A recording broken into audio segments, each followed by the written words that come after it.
guys? Bobby Roast Beef here for Jigs and freaking Bigs. Guys, I want to welcome you to the show. We got a great one this week. You got me and me alone. Know who the fuck is Joe Brown. We'll explain the situation in our first segment, guys. I had an amazing week on the water today. Some challenges on the way. I saw some wild shit. Not only do we have an FTG this week, but we also have an honorary mention. We have J+B Wiggins in the house from Vector Hooks in the beef seat.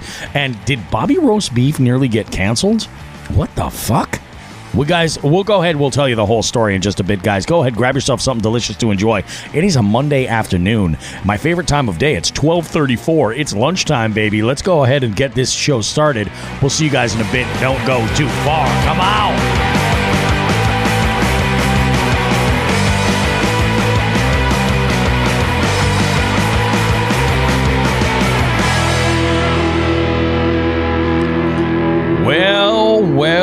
Well, as the old R.L. Burnside would say. Yeah, no music on your end, guys. That's okay. Don't worry about it. It's fine. It's fine. It's all right. Let's talk, guys. It's been one hell of a week. We got a lot of stuff to talk about. Before we dive in too heavily, I want to talk about a couple of little housekeeping things that we should go over. The big one being that, of course, if you're listening to the show, thank you for checking it out. This is a fishing podcast, Jigs and Bigs, but we like to straddle the line of fishing meets entertainment. So we go about this in as entertaining a way as possible. Sometimes we can be a little bit long-winded, but we have our jig heads in the house that are commenting and giving us some info and having just a great conversation all the way around with everybody. What are jig heads, you're probably asking yourself? Well, our jig heads are our Patreon members. They follow us. They pay a small subscription fee, $5 a month, and it gives them early access to the recording process of these shows via a private live stream. Now, we will take some of the stuff from this live stream and use it for promotional reasons and things like that, but it allows them to be sort of the studio audience in a way with a microphone that's live where they can comment and we can engage back and forth that way. So if you're interested in that, check out our Patreon. We have, of course, a lot of social media for Jigs and Bigs.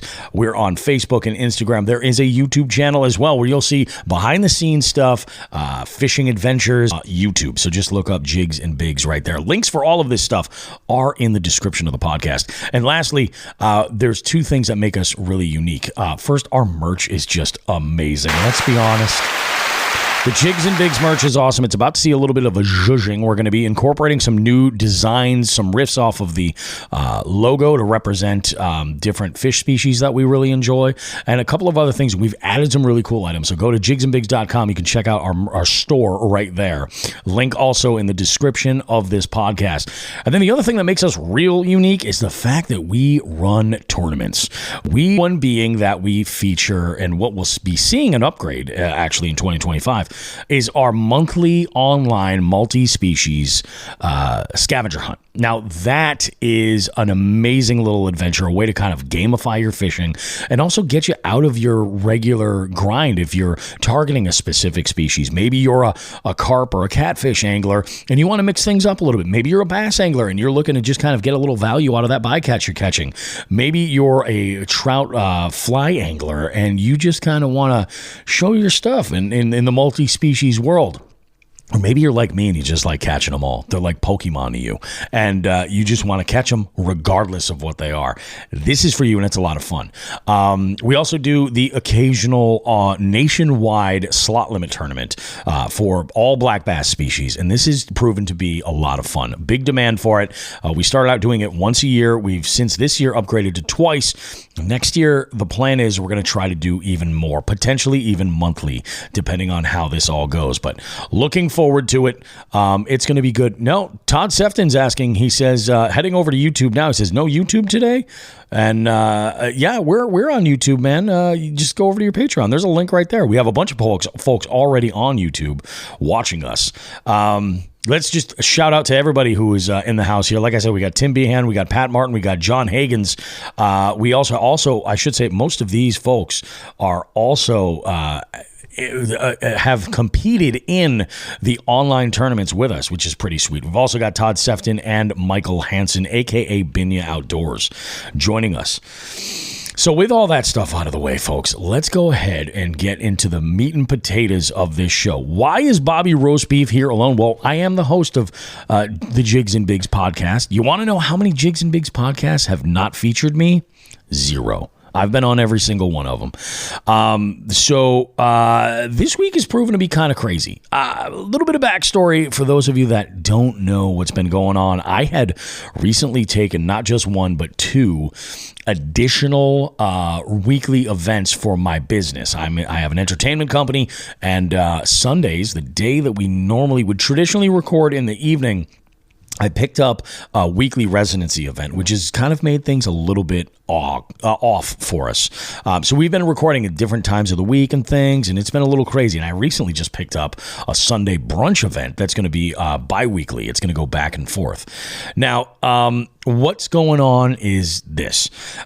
Joe, of course, Joe has a real job, not where he's able to go out and fish like I'm able to. But Joe has a real job that he has to answer to, and he had training this weekend. So he was gone this entire weekend. We had talked about recording on Monday morning. That was initially what we had established beforehand, because it's not like any of this snuck up on us. We had a plan. We were going to record this morning at about 9 a.m. And last night, after I got back from my fishing adventure, and then I was getting ready to go into work, my lovely wife, the woman I took vows with, she informs me that my youngest daughter has a doctor's appointment at 8:30 in the morning. So that was going to be a bit of a problem.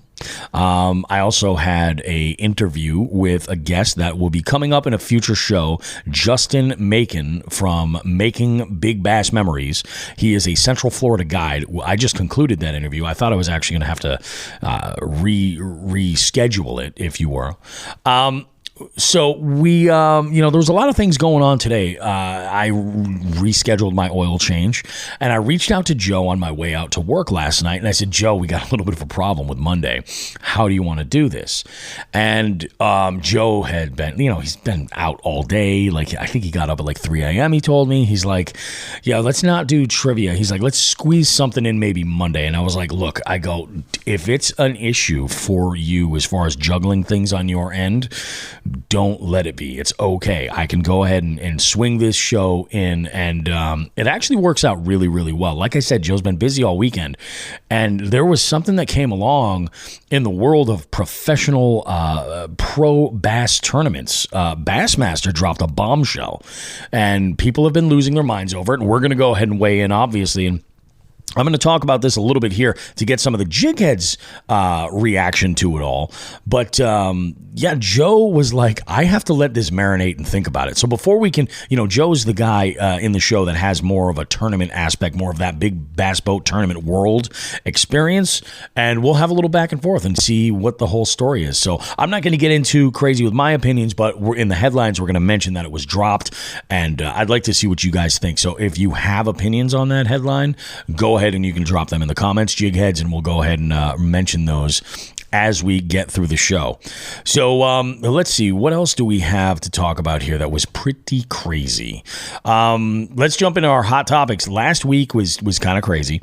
Couple of things have been sort of getting themselves worked out in a way.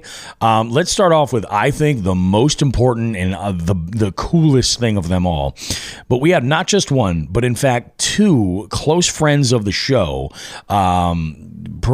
this week have new additions made to their families, respectively. One of our jig heads, Jay Manning, and a good friend of the show, local angler Alec Plotnikevich, both of them having children this weekend with their prospective wives, born this weekend. They're born on date early November. Very cool. Congratulations to both of them. I am curious to see at what age these kids are going to have a rod in their hand and be out there on their dad's boat, because it's probably the way it's going to pan out, I should say. So congratulations to you both. It is pretty amazing. Jay Manning is in the live stream right now, or he was earlier, and I'm a little amazed that he's not sleeping. I would take full advantage of sleeping as much as I can, but then again, this is not Jay's first rodeo. There we go. John Hagen's right here says replenishing the jighead community. That's what it's all about, you know? Go ahead, crunch all you want. We'll make more. That's what I say. Man, it is awesome. So congratulations to those two. I think, you guys have your hands full, I am sure, but it's a great time of year because things are kind of slowing down a little bit. We probably have about another month of fishing before it's going to get a little bit nuts. I did some fishing this week. I really did. I tried. I had to, like I said, I've been struggling a lot with this drop off and pickup schedule and my oldest daughter not being at home the majority of the time and working. So I'm not really able to juggle a whole lot with her being able to pick her sister up and buying me a little bit more time to be on the water, which kind of does suck, to be perfectly honest. But because of that, I've had to take advantage and get some work done on a few different projects, little side projects here and there. Some of those involve the boat. Some of those involve future trips. Some of those involve other shows or live events. And this one involves a live event. So I don't know if we had actually nailed it down, but we do have a tentative date for the Southern Rhode Island Jigs and Bigs live pizza party that is planned. We've got a date in mind. We're looking about early January, and we're looking at a couple of different venues right now. Once we get those venues confirmed, we'll be out there. But we're bringing some sponsors on, and we're going to have some vendors that are there. And the plan is we want to have some door prizes to give away too. And the whole idea is this is supposed to be springboarding off of another fishing event in the area. So hopefully we'll have a good turnout and everything. I do know one of the things that we did talk about is this. We're working with DB's Pizza, which for those of you that are in the know, the jig heads, this is the pizza shop that Pat Martin, one of our jig heads, works for, and introduced us all to the Buffalo Nonsense Pizza. And in a previous episode, Joe and I had each ordered the equivalent of a Buffalo Nonsense and given it a try, and apparently like shocked the world that we both were like, thumbs up for us. We're into it. So we are going to have Buffalo Nonsense samples available at this pizza party, and your ticket to the show, and we'll get full details of where you can get tickets and cost and everything. I'm working on trying to get that cost way, way, way down because we'd like to have a packed house.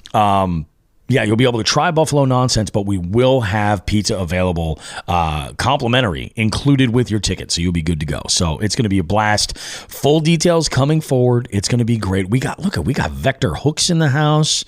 JB, our guest in the beef seat. Oh, so let me tell you about my week of fishing. What exactly went down? How did it go? Well, it was a little bit interesting, to be perfectly honest. This week was a grind. I tried to get out on Monday, and I forget what happened on Monday, but it was just more domestic kind of stuff that I had to handle, and it kind of blew up in my face. I was not able to get out on Monday, but that was my plan last week. I'm like, I'm going fishing on Monday, damn it. And competitive in the scavenger hunt this month. This month for the scavenger hunt for me was an absolute grind.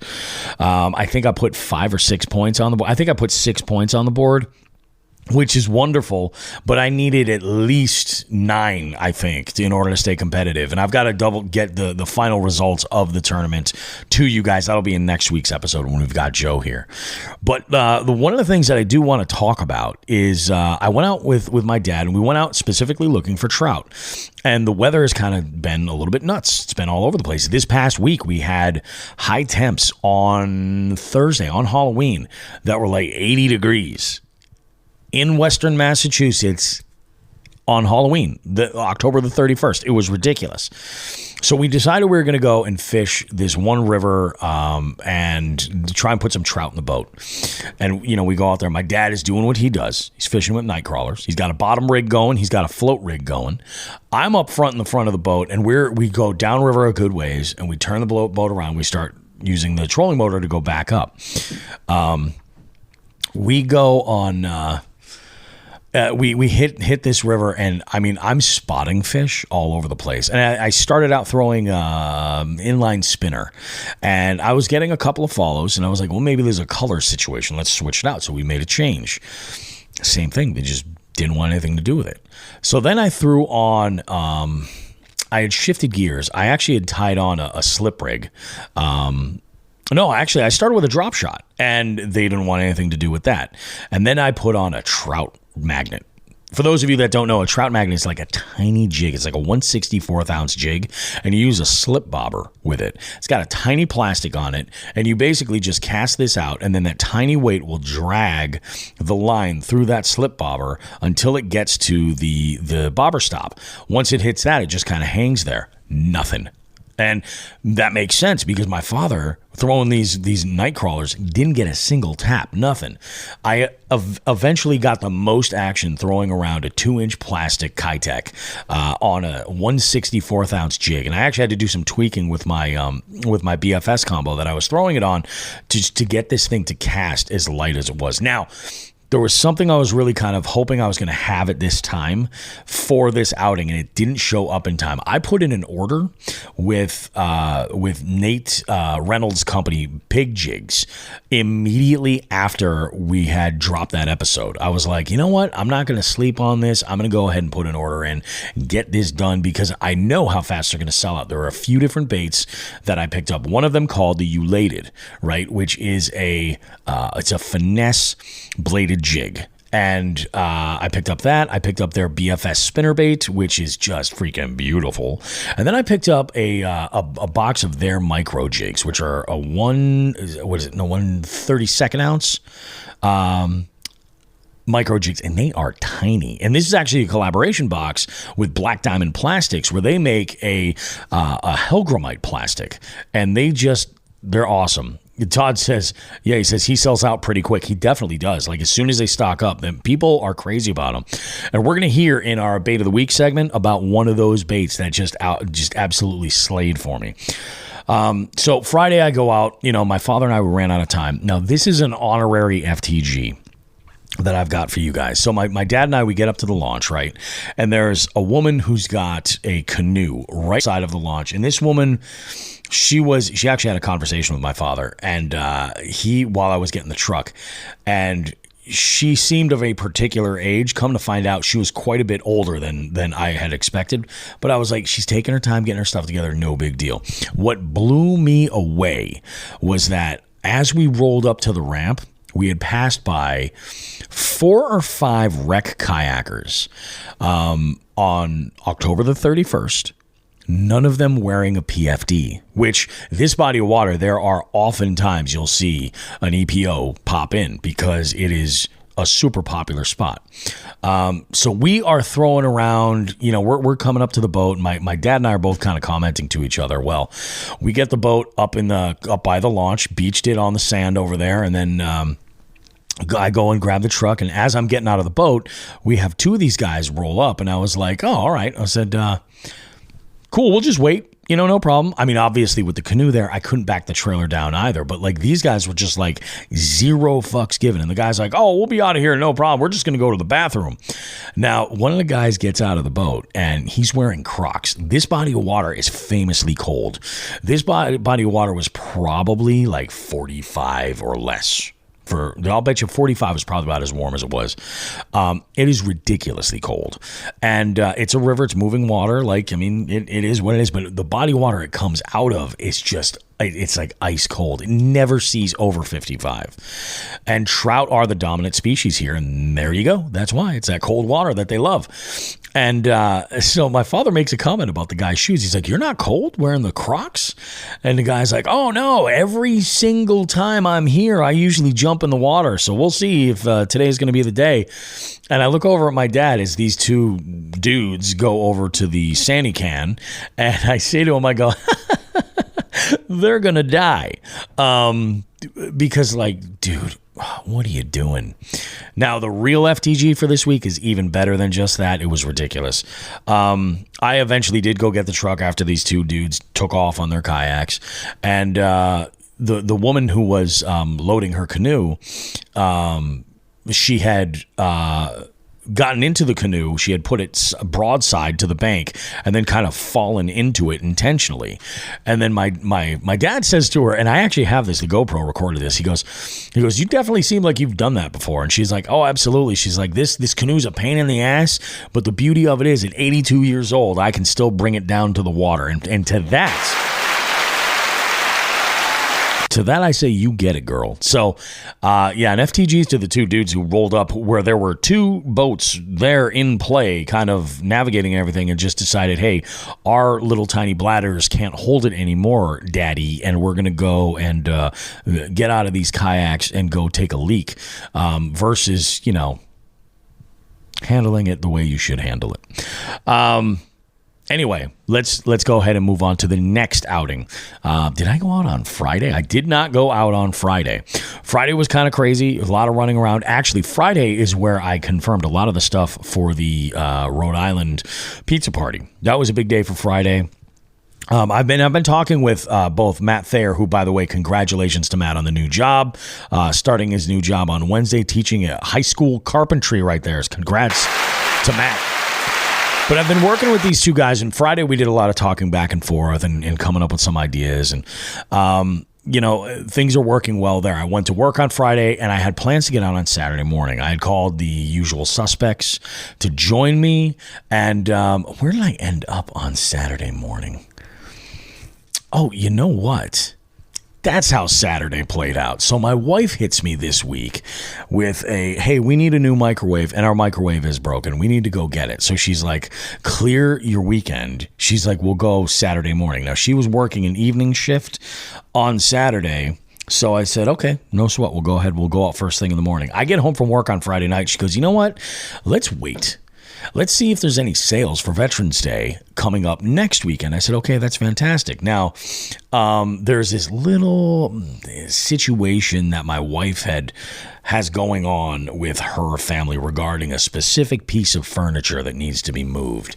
And I knew she didn't want to do it this weekend, and nor did I think anybody was set up for this to go down this weekend. But I said to her, I was like, well, hey, let me know what the situation is. If we're not going out on Saturday, I will cancel my plans to fish on Sunday, if that's the place, or if that's the deal. If you need me.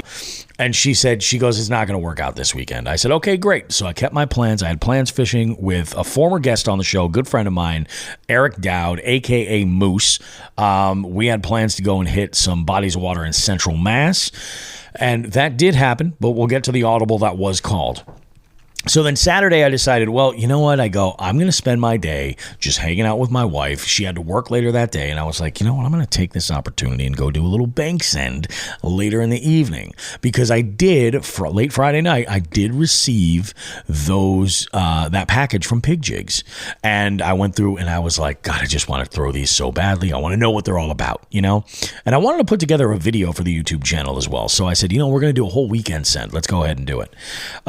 I go and hit the water at a local spot where I fish. I cut my teeth learning how to bass fish, and I figured I'd go there. And I had picked up a bag specifically for like bank sends, BFS fishing, because primarily when I'm bank fishing now, I'm only taking that one rod the majority of the time.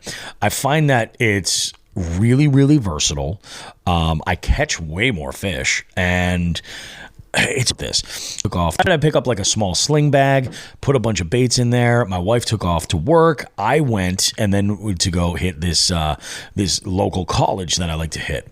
So I'm over there fishing, and I got a couple of taps, but just couldn't make it happen. But I will tell you, I was throwing around an 1/8 ounce elated jig from Pig Jigs. This is my solution to what I had been using previously as my go-to finesse bladed jig, the Jackal Darabreak, and I've talked about that ad nauseum. In fact, I was smoking them the week prior on one of those Darabreak bladed jigs, and I was a little curious to see, because this was, and we'll get into in bait of the week or gear of the week, how how this surprised me, but I want to know for myself. So I had a handful of them. We're good to go. And I'm throwing this thing around, and I was fishing this spot hard. I was fishing over in this one corner where I've generally had great results in the past. I went, just walked along the bank. Could not get a bite. Started to get cold. We were going to get off a little bit of a cold front that night. Had me concerned about Sunday for sure. So I called that day a wrap. But I was really impressed with the action here. I really was. And in bait of the week, we're going to dive into all the details. I had then decided I was going to head home, and I told my girls, because my oldest was actually going to be home for dinner. She had come back in, and I said, let's do something good for dinner. I have been, since I got the Blackstone, I have yet to do any smash burgers on it. Believe it or not, it's been primarily like breakfast and stuff. And I have something else in the fridge right now that I'm itching to get on the Blackstone later this week. But I've been doing a lot of breakfast and stuff, which has been Fantake Oklahoma onion burgers. Now, I don't know if you guys ever heard of those, but they are delicious. I got some really nice shots of the Blackstone cooking them. And that'll be in the video on the YouTube channel. But they were absolutely out of this world. So we had a really good dinner. It was really awesome. I made sure to turn in nice and early because the clocks changed that night. Fall back. And I decided, you're not going to hear a whole lot of complaining about that necessarily, because what I did was I just didn't set my alarm. If there is one good thing about getting older with early mornings, your bladder will only let you sleep in so early. Like, I'm just saying, guys, that's for what it is. That it is what it is, I got up in the morning to take a leak at the perfect time to be up for the day, to go and hit the water and fish with my buddy Eric. So I had all the gear in the boat. Everything was all set, charged up the batteries, good to go. I jump in the boat, or I jump in the truck rather, and I go and I pick him up. And as I'm on my way there, we had plans to go and fish a spot that I had fished before, but it's a little bit larger of a body of water, which isn't a bad thing. But I had to work last night. I had to work Sunday evening. So I wasn't looking to be out until like 4 o'clock and have all this pressure to get back at whatever time. In fact, I had to work that night. That was kind of a big reason why there was a local charity tournament I had considered getting into, but I'm like, by the time the weigh-in's done, I really just don't have the time. I have to leave early, and I'm like, that is kind of freaking nuts. So let's pass on that. So that's what I did. I had gone out and I picked him up and I said, buddy, I got an idea. I'm going to throw an audible at you. He goes, what do you got? He goes, you got the truck, you got the boat. Like, wherever you want to go, we're going to go. I said, we're going to go to a spot where we can catch trout, we can catch largemouth, we can catch smallmouth. And I was like, it's a smaller area. So if we have to grind it out, we can probably cover more of the pond in a shorter amount of time. So we'll be able to at least cover stuff. We won't be leaving thinking that like, well, they were in that corner we couldn't get to, we ran out of time for. So we hit the water and we launched the boat. Everything was awesome. Eric, actually, I had him climb up in the boat. I splashed him down. He pulled up, picked me up. We went and hit the water and we just started fishing hard. And at first I was throwing some baits, primarily looking for bass, like just to throw some stuff around. 3-inch paddle tails on jig heads, just covering water. And I had a couple of follows. And I said, okay, this is pretty good. This body of water's got really good visibility. So I was a little bit like, maybe not a full-size spinnerbait or bladed jig or something like that. And I got another follow. And Eric was changing some stuff out, throwing a jig and throwing a few other presentations. And I decided that what I was going to do was just downsize. I'm like, I've got this bladed jig on. Let's go ahead and throw it around. I got 3 or 4 casts in and I hooked a rainbow trout on this sucker. And this fish wanted that bladed jig, wanted that elated from Big Jigs, just absolutely housed it. In total, we put 4 rainbow trout in the live well, which is pretty freaking dope. I'll take that. Happy about that. 4 rainbow trout in the live well. Eric caught a smallmouth and a largemouth. I caught 3 other largemouth. It was just a great day. But what was really crazy was a situation you're going to hear in FTG. I had actually shared a reel about this on Instagram because it blew my mind what went down. I had to see something I really wish I never saw, and it was an angler falling into the water. in early November in cold and windy air temp conditions. It was not a good thing. So we'll talk about that. Michael Hansen says on a bladed jig, what the fuck? The big thing with that, Mike, is that yes, on a bladed jig, but also on a 1/8 ounce bladed jig with a tiny 2.5 inch fluke on the back. When we go over the specifics of this bladed jig, I was really impressed with it, and you'll see why. But they all wanted it, man. I caught 7 in total, 3 largemouth and 4 rainbows. It was a great day. So we got off the water a little bit earlier than I was allowing for time because we had fished our asses off. The wind was more intense than I had seemed in the forecast. And it was still really cold. So I was like, dude, we caught them today. Let's just call it. We'll go and we'll take our time. And then we'll have time to clean our catch and everything else. So I had done something that I never thought I was going to do. I left these trout in the live well with water. And I drove back to Eric's place. We set up a table. I had my cutting board, my knife and everything. And we cleaned these fish there. And it was great. But in my mind, I was always like, I don't want to get comfortable with the idea of leaving fish in the live well. You know, in cool weather like this, it's fine. But, like, I don't want to open that live well if I forget they're there. You know what I mean? Luckily, that wasn't the situation here. But, so I've got 2 rainbows that are in the fridge right now that I'm going to try my favorite recipe for trout on the Blackstone. Home fries, pan-fried trout with some lemon, some butter, some garlic, and topped with chili crisp oil. That, I think, is what brings it over the top.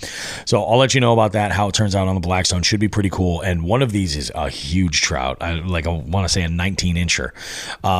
And I just think the presentation is going to be really nice because I won't have to cut the tail off or the head to fit it in the pan that I've got in the house. So that's pretty sweet, and I'm looking forward to that. So my week was pretty awesome. Had trivia last night. And then this is where, like I said, Joe was when Joe had texted me and he was like, you know what, man? He goes, why don't we do this? Why don't you do this show? And I'll take the week and kind of let this Bassmaster news kind of settle and we'll talk about it later. I was like, there you go, man. This is awesome. Because my initial plan was let's delay the release of the show, which I absolutely would hate doing. But I'm like, if it will buy you the availability to do it, let's go ahead and do it. We'll just have to do it probably have to do it after trivia or record Tuesday morning and flip it right away, which is not necessarily exactly something that I want to do. And it just is what it is.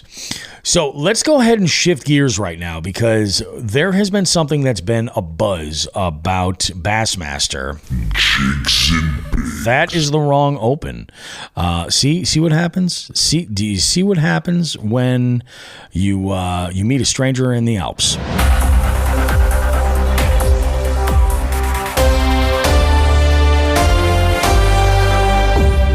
All right, guys, big news regarding Bassmaster right here. And the headline just dropped on what was it, Friday, I think was when it came out. Thursday or Friday. Actually, I think it might have been Thursday that the press release came out. But essentially, the short version is this. Bassmaster is doing away with like that Pat Martin got the reference. Bassmaster is doing away with with entry fees for the elite level, which means that all of their anglers are essentially saving $45,000. But they are making some changes, it seems, to the payout structure, the way it's laid out. The name that they've given this is more of like a performance payout, where the top anglers, it's based a little bit more on performance than the number of spots paying out. And the internet has gone crazy. If you're a tournament angler and have a pulse, you've got an opinion on this. And hey, that's great. Have your opinion. It's awesome. But I've seen folks doing what they say is doing the math, and then other folks doing other renditions of the math. And the take is either that it is a good thing that they're making decent payouts, or that they're somehow losing money somehow. Now, I have my own opinions. I'm going to hold on to my opinions until we do cover this a little bit more in depth with Joe. But if you guys, our jig heads, have any opinions, let us know. What do you think? I mean, it is $45,000 back in your pocket is not something that you can ignore. And I think, to me, I find like a lot of people are forgetting that, like, well, you're not paying out more to play. So you're not paying to win your own money back, is what I'm getting at. That's kind of the idea. Everybody's kind of had something to say about it, and I think it's pretty interesting. I don't think you're ever going to see something like that trickle down into smaller clubs, nor do I think that you should, because really, like, these smaller clubs, the reach, it just isn't there. But you're talking about the Bassmaster Elite Series is of the upper tier, the top right there. And there's a lot going on. And there are folks that have very, very, very strong opinions about this. So we'll be talking about that next week in further detail with Joe. And we'll have all kinds of good stuff to talk about. Now, let's see. I think for me, that about sums up segment number 1. We're going to take a short break, guys. We'll be back with more Jigs and Bigs action after this. We got a Just the Tip that is very, very much unique. And there's a pre-recorded portion of it that I'm going to be editing back in, but I'm going to do a little bit of explaining beforehand. Don't go too far, guys. We'll be back with more Jigs and Bigs right after this.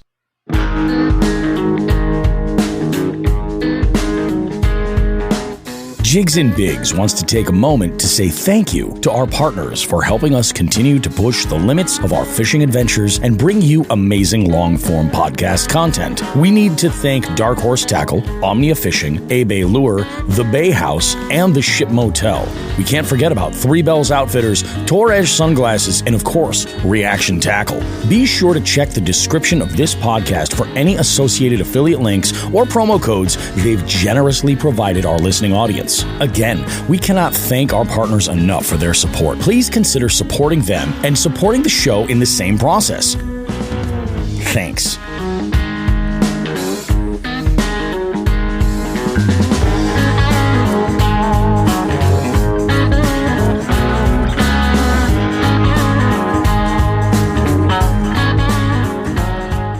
Hey, you. Yeah, you. The one with the impeccable taste in fishing podcasts. Bobby Roast Beef here with a little call to action for all Jigs and Bigs listeners. We're opening up our hotline to you. Now you can call us to sound off about almost anything at 413-324-8519. Want to submit someone for our FTG segment? Call us at 413-324-8519. Care to maybe suggest a topic for Just the Tip or Bait of the Week? Call us at 413-324-8519. Maybe you just want to give us or anyone else a little shout out on the show, or you want to suggest a guest for the beef seat. You guessed it. Call us at 413-324-8519. The Jigs and Bigs hotline is there for you to leave a message with us 24/7. Just call 413-324-8519. Also, you can check that number in the notes of this podcast.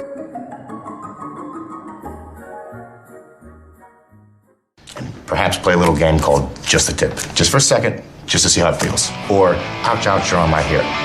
Okay.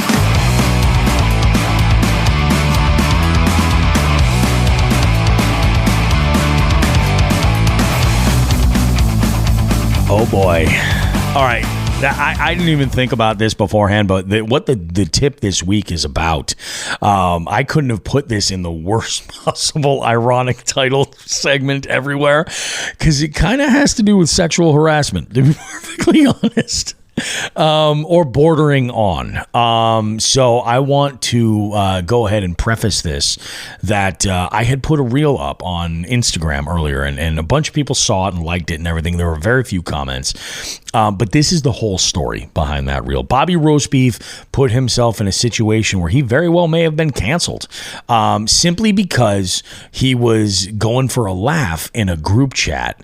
And one of the folks involved in said group chat the joke didn't land, to say the least, and they were a little bit upset about it. And we had an adult, can get over this stuff.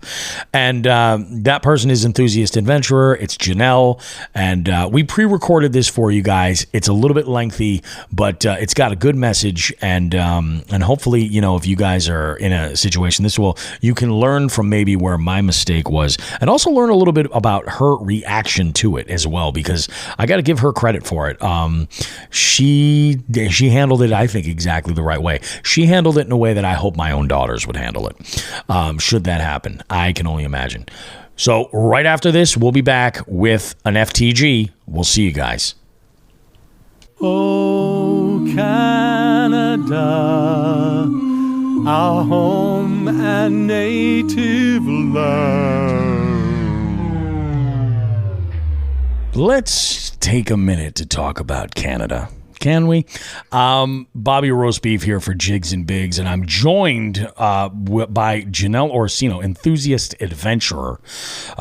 She loves a good adventure. Who doesn't? Everybody I think that listens to this show generally enjoys a good, solid adventure every once in a while. But we're playing this because some shit happened yesterday. Not yesterday, actually, it was a couple of weeks ago, but some shit went down in a group chat, and Bobby Roast Beef would like to take accountability for it, because I like to think of myself as being cancelable.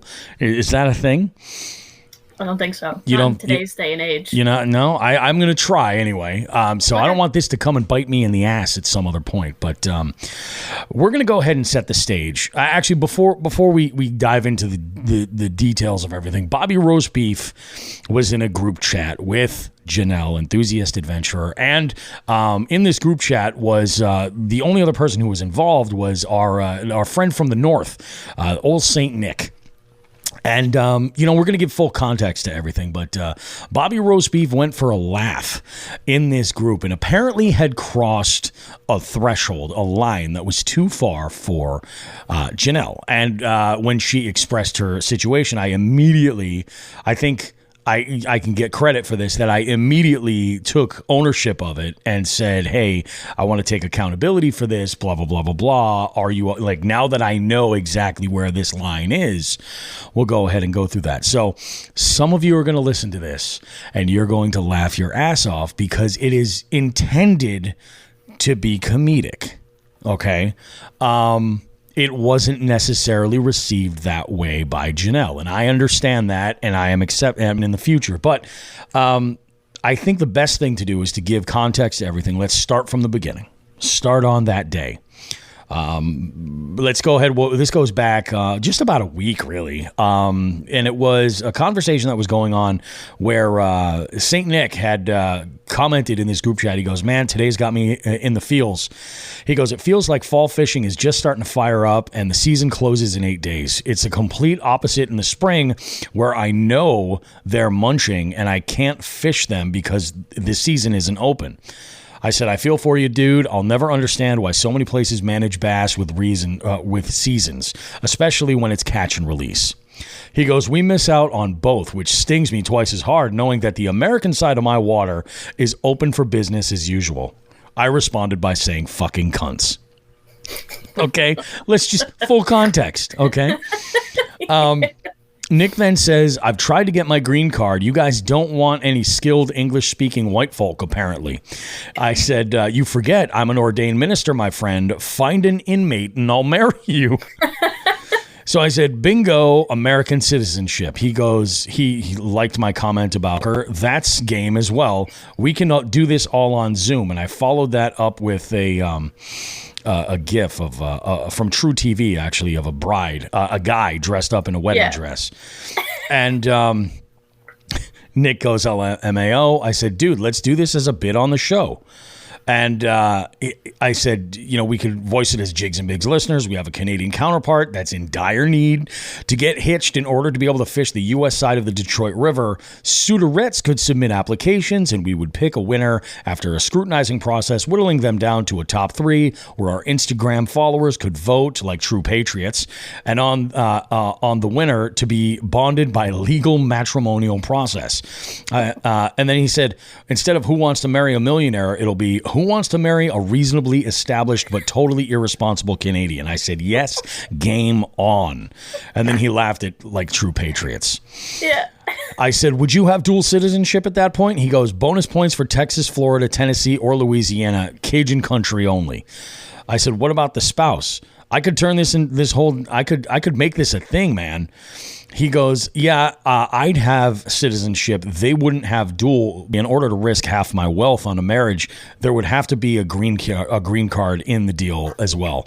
I said, there would be a prenuptial agreement for sure, bud. Maybe just take her on a honeymoon to frickin' Ottawa. A week in a romantic Airbnb. He says, ooh, LOL. If I'm anywhere near Ottawa, I'm just going to Adam's house. And I believe he was talking about Adam Blomeke. He's just going to go there, which I didn't realize Ottawa was as close as it is to the New England area. That was interesting. That was news to me. So I did a little research, and there we are. I said, some, quote, lady from Des Moines is going to be impressed with Ottawa. You got to factor all that together. I said, and if she's a bit more well-traveled, we'll just fly her in a roundabout way to Montreal and tell her it's France. And I said, I think we're onto something here. Nick laughs. I said, in all seriousness, this has spawned an amazing idea for entertainment purposes only. I might change the names and just make a fictional game show out of it. He again laughs and gives a thumbs up. I said, in fact, Nick, this may be a fantastic way to bring you on as the official Canadian correspondent. Maybe have a friend with a heavy accent be the available bachelor. I said, we can record some bits, and I'll edit them together, get some fresh female voices, and plan out a Q&A. I said, check out this segment. It's a little example of some great ways to have fun on the show. Stand by. And what I sent was a YouTube video of one of the bits with Howie and Bobcat Goldthwait in, I think, in India. And, it was one of those things that we'd worked with Chris Tabari, who had done some voice acting and stuff. And it was very, very, I think that these are hilarious. The people who have actually, had them sit down and listen to it have thought it was hilarious. The folks who have listened to it on the show all the way through, they thought it was, I think it kind of showed off a little bit of what we could do creatively on the show, which I appreciate. He goes, or we could have a panel of guys who have very strong and distinctively different regional accents. It would sound like the goddamn UN. He said, there's at least half a dozen accents that don't even sound like it's Canadian. I said, that's awesome. You guys probably don't remember the Howie series. It was amazing. That's just one of the installments. He goes, for God's... Oh, and then it was Janelle chimed in. Yeah. She goes, for God's sakes, guys, my phone hasn't stopped buzzing all day. Nick, if you need a green card, I got you, bro.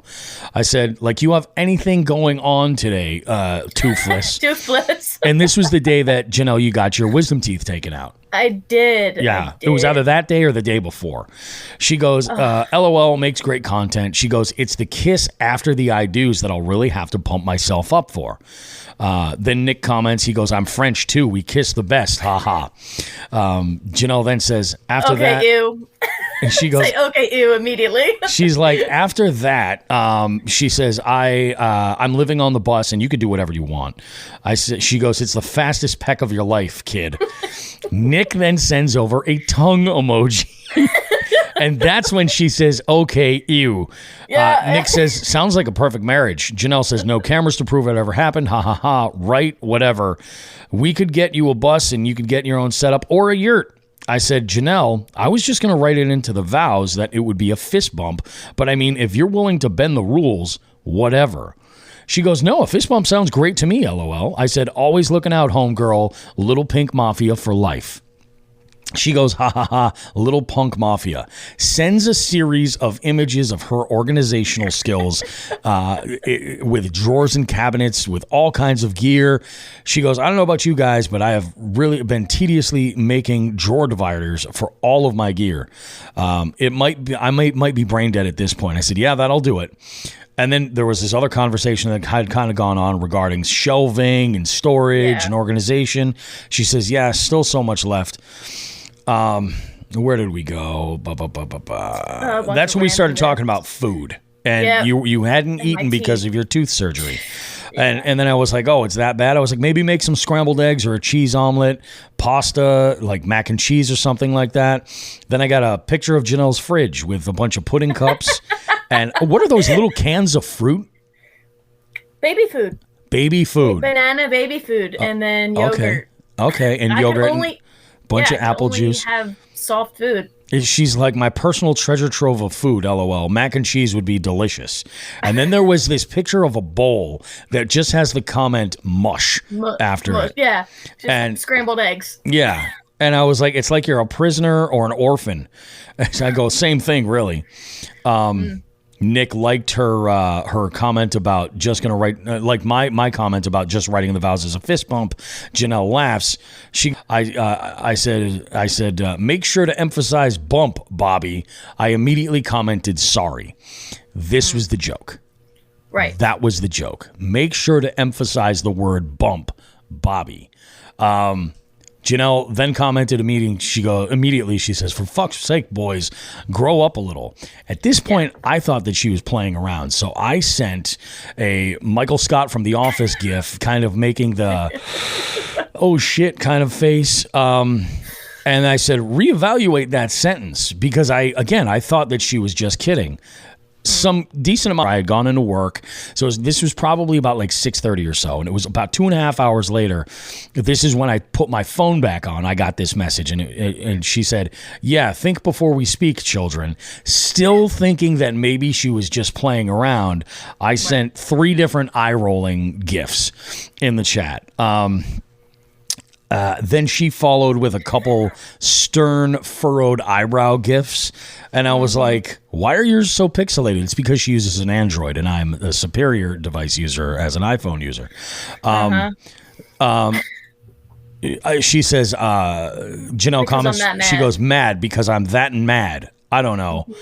And at this point, it was like the next day, Nick goes, we're already talking children, wifey. Yeah. And that's about where it kind of dropped off after that. At that point, Janelle and I started texting one-on-one because it was at that point I realized that she was really upset. And I wanted to get to the bottom of this because I value Janelle's friendship. And our conversation went along the lines of, if that's where the line is, I think that now that I know where the line is, I won't be crossing that again type situation. And Janelle, what was it that you had said back to me when I had told you all this? Oh God, like in the Bobby. I don't even know if I remember specifically what I said. Well, you had mentioned something about me not being a bad guy and that you got it, all that. Yeah. So immediately following the joke, you had put a sorry like right under it, and a part of me acknowledged that, but the other part of me that was kind of like... That was also part of the joke. That was because I knew that was way too fucking far. Yeah. You know what I mean? But, that was supposed to tampen it down a little bit. Right. And I said, listen, I know you're a good guy. Like, I know you probably didn't mean it. It probably was just like the heat of the moment type situation. But yeah, it rubbed me the wrong way. And I'm just going to let you know because I also value our friendship. And... let's not have this happen again because we are 2 mutual friends who also respect each other. Sure. So let me respect you enough to let you know that was too far and not just like brush it off. Yep. And let's have an adult conversation about it because I know your character and you know my character. Yeah, and again, exactly. Listening to the conversation, we're all joking in there. We're all going back and forth.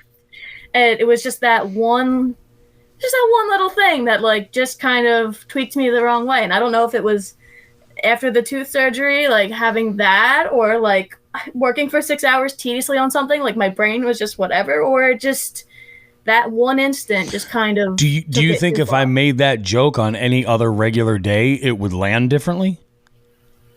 No, you want to know why? Because Yeah. it was the sexual innuendo in whatever the word is of that joke. Like I can take certain things, but that was the line for me. No, that's fair. That's absolutely. And this is one of the things that Janelle had mentioned was she goes, you know, in our text, if we went back and read all that stuff, one of the things she said, she goes, hold on.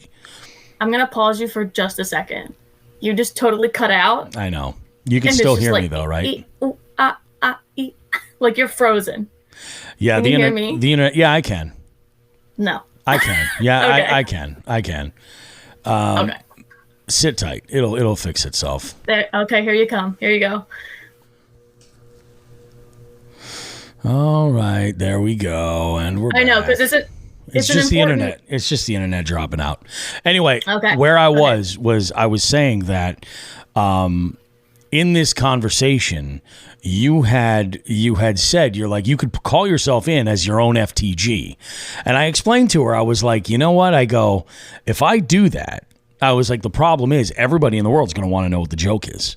Everybody who listens to that segment is going to follow up and say, well, what was the joke? And I said, that's part of what's wrong with the way the world works right now is everybody tries to play it squeaky clean and like, well, I'm not going to embarrass you any further by, you know, putting context to this. I think context is the most important thing because you've got to take, you know, what was actually said and make your own decisions. But here's the kicker is that this is up to Janelle to figure out where that line is. And as a friend of Janelle's, I need to be able to respect that. And that's what it gets down to. Now, these lines aren't like these nice, thick, clear, black lines that separate what is what and what is what. And that's why if somebody is kind of tiptoeing near that line, a nice little nudge of saying, hey, you know, you're a little, because especially in a situation where, and I'm going to actually go back and reference a bit that we had done on a previous podcast, the whole bit with the oatmeal cream pies with Binya. Right? Mm-hmm. I could tell because we're in the same space from your body language that you were uncomfortable where I made a joke between Binya and Nick. I could tell that you were uncomfortable with that same joke going toward you. And you had said, I'll get my own thanks. Mm-hmm. And I said, that's fine. And I rolled with it accordingly. And the point that I'm trying to make with all of this, folks, to listeners, you're thinking, what the fuck does this have to do with anything? I'm talking about pro staffs. I'm talking about people that are trying to make deals with brands, and there's a group chat of people, a collective having a conversation. And lots of times these group chats can get a little out of control with some comedy, some humor. I've been in some of them before where people actually, they're wonderful people that just get carried away making some kind of a joke and it gets perceived as something that it wasn't intended to. And that could be a variety of different things, you know, the variety of different topics.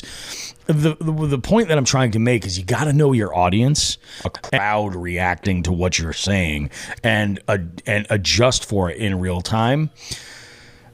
You have a situation where you might write something and then there's no other context to that reaction that someone might have, and you've got to kind of live with it, you know. And I think there's a little bit of a two-way street there, you know. Yeah. But I think that what you need to do is have this conversation, let that springboard into something else, and say maybe off of that group chat, say, "Hey man, what did you mean by that? I'm just curious," you know, or I took that as this way. Is that how you intended it? Or something like that. A little clarification can go a long way.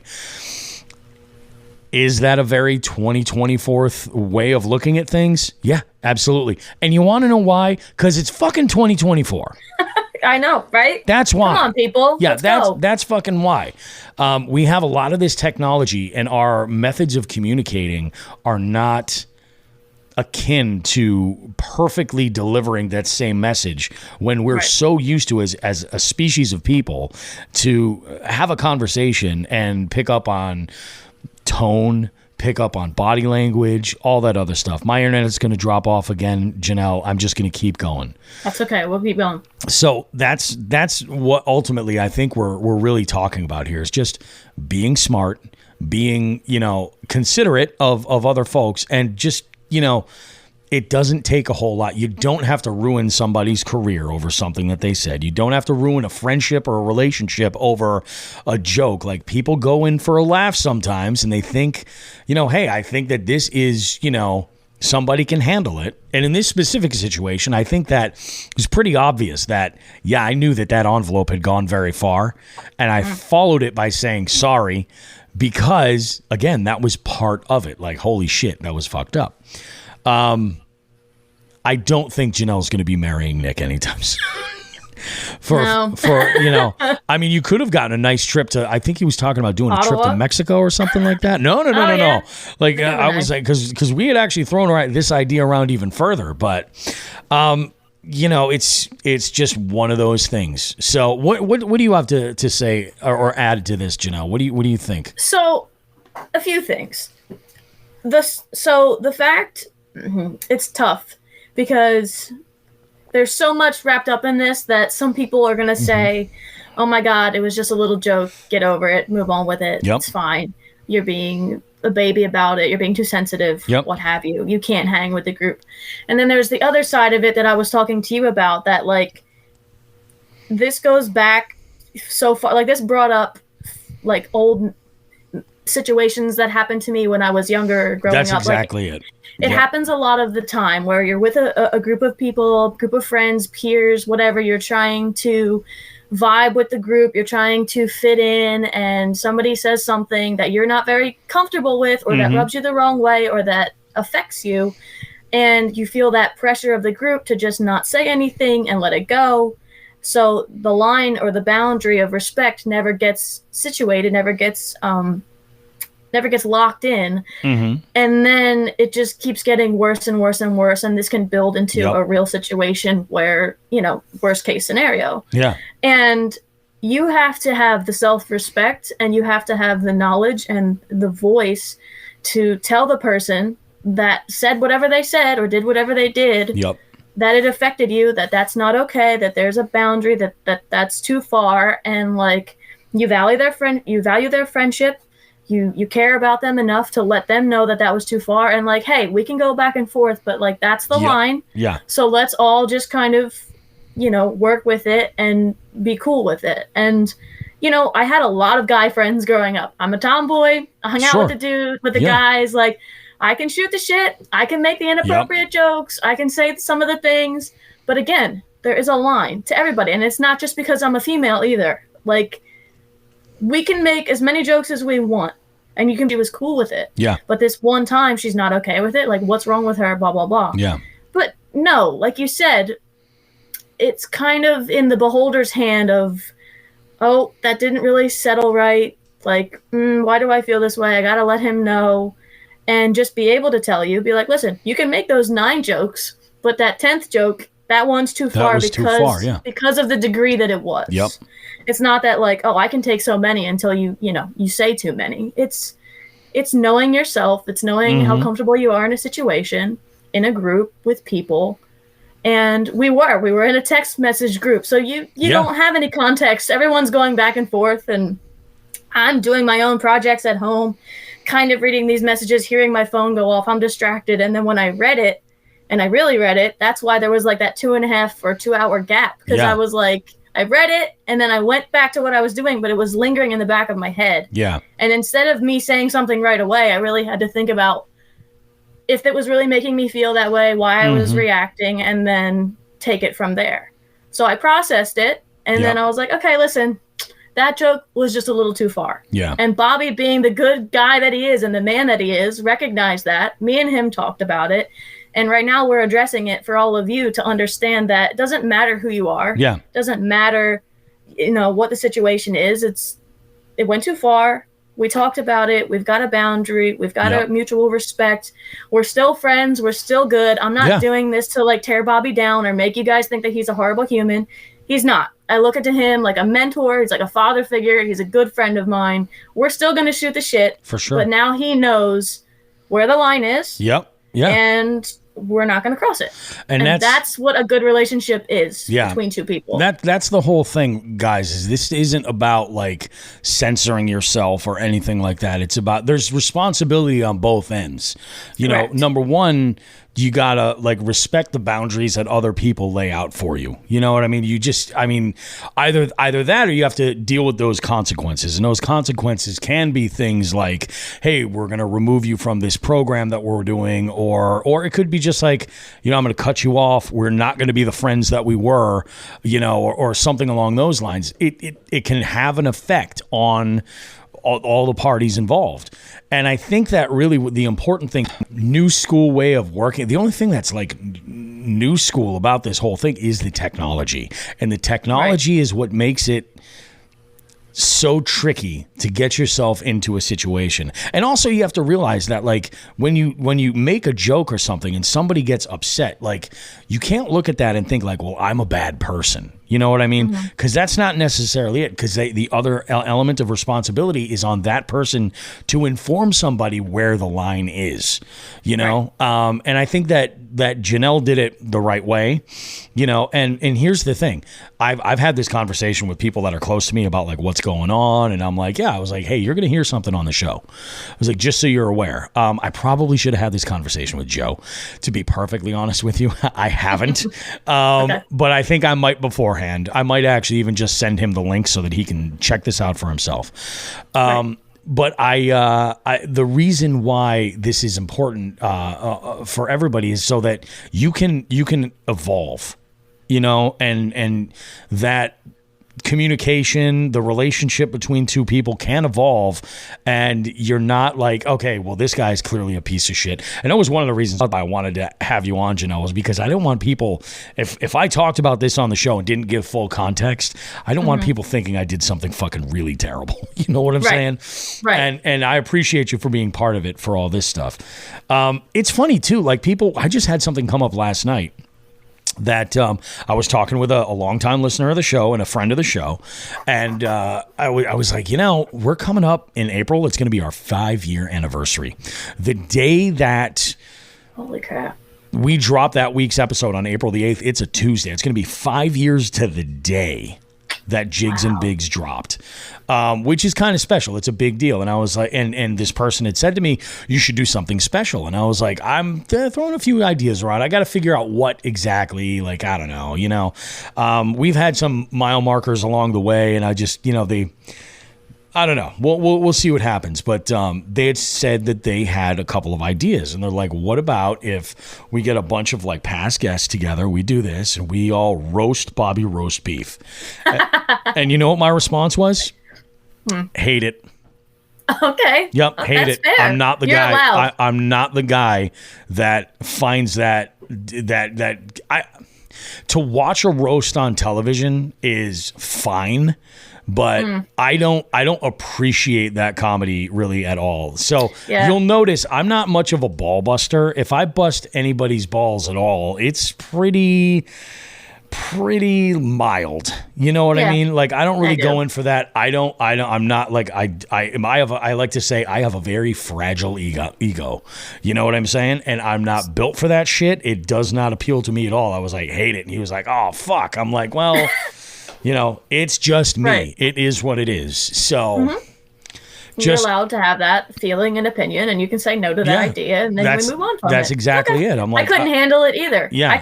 I wouldn't be able to sit there and A, I wouldn't want to dish it out, and B, that's just not where I would want to sit. That's not the chair I would want to be in. That's the other thing. Like there's a lot of shit. Like I've built up a fucking huge fucking thick skin about a lot of things in my life, my weight and shit like that. Like I don't want people going for those easy targets or whatever. Right. But at the same time, like I said, I've got a thick skin for that. I really don't give a fuck so much. It's the reverse. I don't want to go and have to lay into people because sometimes those things are coming from real fucking places. Yeah. You know what I mean? I do. Like, that's the thing. So I know that that's not something I want to dip my foot into. If it were a roast for somebody else, I would not accept the invite. That's how strong I am about this. Like, it's just not my place in any role. So I would immediately pull out of that, but... I might roast my wife. That's a fucking lie. I might roast my wife. But we have a different kind of relationship. You know what I mean? Yeah, that's your marital business. You know, that I could probably do, but Yeah. So no, I mean, I think that's it. Is there anything else you want to touch on, Janelle? I have notes here, but I don't know, because we had talked about like the relationship between women in the outdoors and men in the outdoors, and how that all mixes in the industry. And Yep. Well, and let's be honest here. I've said, in one of the reasons, folks, and let's be completely transparent. One of the main reasons why I wanted to jump out in front of this and take ownership, and it's one of the reasons why a number of people who said, "Why are you making such a big deal on?" That's up for them to decide.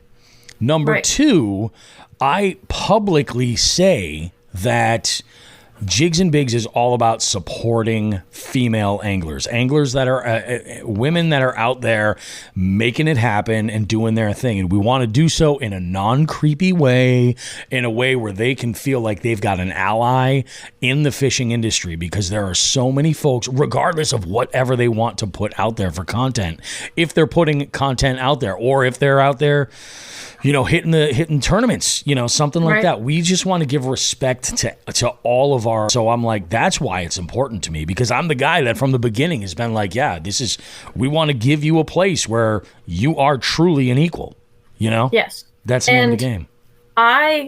Okay, so this whole interaction and this whole conversation we're having, I don't look at Bobby any differently now than I did before the comment, after the comment. If anything, I respect him more, because he is taking accountability, and we have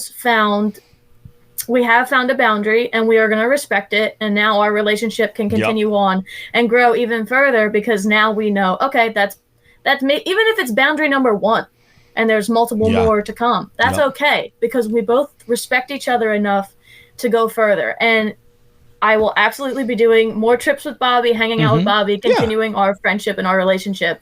I respect the man more today than I did before. He's a very good guy, and he does. He's a father of 2 girls. Okay? Exactly. Like, he gets it. And even if like he made the joke and he didn't get it before, now he gets it tenfold, and he will be even more of an ally now than before. And I also understand, as a female, on the receiving end of a guy's joke, that he's a guy. Like, sometimes that happens. We're the lesser evolved. But you can't also just let that be like the excuse for letting it go. Again, you have to know your self-worth. You have to say, okay, like, that affected me, and you have to be able to let that person know, man, female, coworker, family member, peer, whatever it is, and have that conversation, and then you guys can take it further from there. If the friendship ends there, if it continues there, you have to be able to say the hard things in life in general. So, and I was a people pleaser back in the day. Janelle was a people pleaser who didn't, bump, anybody, didn't want to make waves the wrong way. I didn't want to make waves, but I also found my voice a little bit, and I found my worth, and I know like where the line is. And especially because I have a lot of guy friends. I have a lot of male relatives. It's just like, we can go back and forth, and I can be one of the guys, but at the same time, don't cross that damn line, or else we're going to have a conversation about it. So. And I think that's, at the end of the day, like, if there's something that I just want, whomever's listening to this situation, if they're thinking about getting involved with a specific brand as a pro staffer, or if they're in the content world and they're doing collaborations or something like that, it's that you got to understand, this isn't where, like, you mess up, you say something, and immediately now you're a target to be like run off, because you've got to be run out of town because you're a terrible human being. Shit happens. We're human. People make mistakes, and the best thing that you can do is own up to those mistakes, learn from those mistakes, and just do better than you did the day before. Really, that's all anybody can ask for. That's genuinely all anybody can ask for. Pretty much. So I think also want to thank you. Thank you, Janelle. I want to thank you for having the segment, having the conversation. And it's scary putting yourself out there, especially in a not so great light. But I'm grateful that we had this conversation and that we had this little segment, because I think it's important for everybody to hear it. Me on too. Whatever scale it is. No, I think it's great, and I hopefully, if some of you are listening, can learn something from this, or or even if you just skipped all the way through it because you're like, I don't give a shit, That's on you. You could learn the hard way. You know what I mean? Yeah, but that's fine. it is what it is. So we'll wrap this sucker up and we'll get you guys right back to the show right here.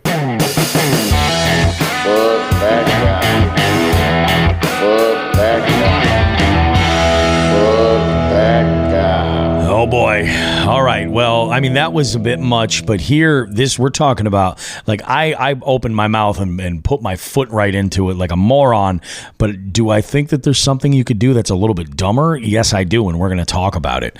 So, I had posted a reel on Sunday night of something that went down, and it's going to be I'm hoping that my GoPro captured the footage of this instance. I have to go through that footage when I start editing for the video. But if it's there, you'll get a great vantage point as to like what went down. But I'm going to walk you through exactly the situation and talk about it. So, this past Sunday, I was on the water. We talked about that in segment 1 with Moose, right? Having a great time. And we were on fish in this one little cove, and we're catching them. And I don't know, maybe these guys saw the rods bending over and saw us netting fish and putting them in the boat and everything. And maybe that's the situation. Maybe they decided to get a little bit closer to where we were because there was fish. Now, they came over, and this boat, I don't think this was really technically a fishing boat. I think this was like an old recreational boat with a full windshield on it, and they had rods, leaning out of the back of the boat and stuff. There were 4 guys on this boat in total, and they were loud. They were crazy loud. Just yucking it up. This was 11 a.m., right? And I had actually even thought to myself, I was like, are these dudes sober? Like, is anybody in here like sober and responsible for what's going on? So they were close enough. We were able to hear them over the gusting wind. Like they were close enough there. Things were, going on as they were. We were catching them, putting them in the live well, releasing the bass, and just having fun. And, it was great. And I had, recorded a couple of clips of audio. And then I heard these guys get kind of loud. And as I looked over in that direction, I saw one of the guys actually climb like over the windshield and onto the bow of the boat. Right. And he was standing there and he decided that, hey, nature called, I got to handle business. Now, he's standing there peeing off the front of the bow of the boat right there, which is, you know what? I've been there. I think most people have. So Eric and I did the respectful thing, and we kind of turned our attention away from them while he was doing his business. And then I took a cast out that direction, and as I looked over, I could see he was still on the bow of the boat, but now he was like gyrating and dancing around and stuff. And as I said it to Eric, I was like, this dumb motherfucker is going to fall into the water. Guess what the fuck happened? Exactly that. This guy, who's probably maybe in his early 30s at the most, I'm probably like mid to late 20s, this guy slipped and fell right into the water. And he went in, and I put my rod down. I was like, holy fuck, grabbed the trolling motor, and I popped that back up. And as I went to go get in the console, and I told Eric we're going to head over there, these dudes had somehow, or maybe he swam over and he was on the side of the boat. So at this point, I said, okay, if I go over there, I'm only going to make things worse. I don't want to add any more wake or anything to it. I go, so I'm going to hold off and see what happens and see how they do it. But I did record and zoom in on what was going on so you guys could all see it. And you'll see it in the YouTube video that's going to drop. I then decided I'd make a reel because, let's be honest, that gets way more visibility. The comments, it gets right to it. And I posted that. And, this guy did get back in the boat. They pulled him up back into the boat, and I could overhear him saying, like, I'm fine. Let's just keep fishing. It'll be all right. It's not that cold. Bro, they didn't make it maybe 10 minutes before they were headed flying back to the ramp. I don't know what was going on with him. Like, I don't know but I'll tell you this much. 40-degree air temps, wind conditions, right? Continual wind of, I would say, at least 5 to 6 miles an hour with some pretty significant gusts. And the feels like temperature was probably around freezing. Like, it was cold. And I was bundled up. I was wearing one of these Reaper hoodies with a base layer under it and a Reaper jacket, which is designed to block the wind. And I was cold. My hands were like aching cold. It was ridiculous. We're doing our thing. We're fishing. We're catching them and stuff. And then this happens here. If you fall into the water, right? Or if you get even just wet enough to soak through all your layers of clothing, you are seriously at risk of hypothermia, let alone this dude hitting that cold of water and like potentially drowning. No PFD on. But legally, he was in the clear here. That's okay. But, you know, doing something like climbing up on the bow that was not meant for you to stand on is a really, really stupid thing. And you put yourself at huge risk doing that. And, you know, he kind of dodged a bullet by not drowning. Being able to get in the boat is one thing, but that hypothermia is no joke. So I don't know if there were any like symptoms or something. If he was like, I have no idea what was happening. They just took off fast. Hopefully everybody was all right. Hopefully everybody was sober enough to get him to a hospital if it was that serious where he needed it. I hope all he needed to do was just get in the truck where the heat was and be good to go. But man, it was fucked up. So yeah, fuck that guy, man. Fuck that guy. We had to watch somebody almost die on the water, and it was not a pleasant thing. And again, like I mentioned it in the video too, I was only recording at that point because they had him at the side of the boat and were actively able to pull him in. And I would have made the situation that much worse getting a boat in that area, potentially bumping him. Let's be honest, like I've only got so much experience in my boat, you know, and in a panic situation, like, is it a good idea? Last thing I want them to do is to, you know, somebody get, you know, what happens if I hit him with my boat and he's unconscious and then he drowns? I don't want that on my conscience. So it was definitely fucked up and weird, but that is one hell of an FTG and something I hope I never have to see again, but I'm sure that I will because people are just so painfully stupid. So painfully stupid. Let's go ahead and get into it. We got our bait of the week segment right here. You guys haven't heard this open in a bit. I'm going to use this sucker because we are talking about a lure. Jigs and Bigs. Bait of the week. All right, guys. So if you go over to Pig Nation, pigjigs247.com right now, you can find some amazing baits. And I put in an order. We had Nate on the show last week, and we had a great interview talking about all kinds of good stuff. And Nate makes jigs, but he makes jigs that are just absolutely freaking awesome. Now, there is a couple of things that I really like that he makes. One of them is called the Elated. It's the Elated jig, and what that is a bladed jig, and it's designed for ultralight fishing. And he sells them in some really tiny sizes. He sells them in 1/64 ounce and 1/8 ounce. Not 1/64 ounce. What am I talking about? 16th ounce. That's what I'm thinking. 16th ounce and 1/8 ounce. And I love a bladed jig that's an 1/8 ounce. I really do. And I decided I was going to, like I said, I tried it this whole weekend, had it on my BFS combo, and I love this presentation. I think it's great. If they're chasing, downsizing, and throwing that vibrating bait will get them so fired up. And it was pretty awesome. So the way it all went down is like this. I got these shipped out to me, and I had opened them up on Friday night. And hanging out with my wife, and I'm opening up this package, and I'm looking at these, and I'm like, this thing looks absolutely beautiful. The custom painted head.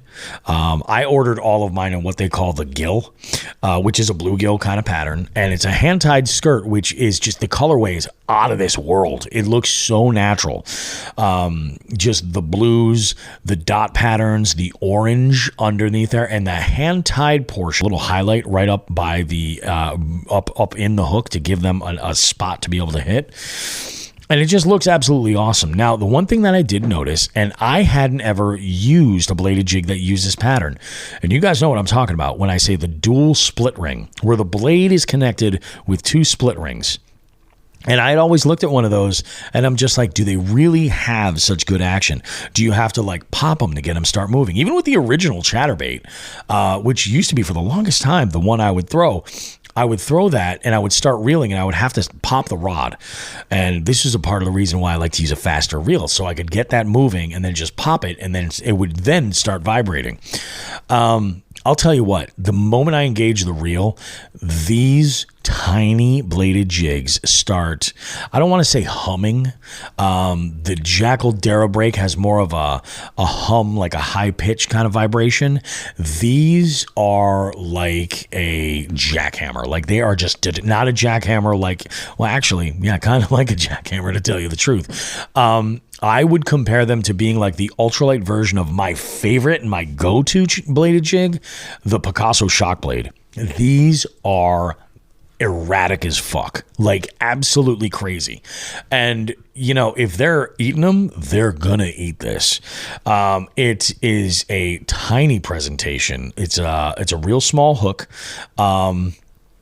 But it's a stout hook. It's a much more stout hook, actually, than some of the other baits I've used.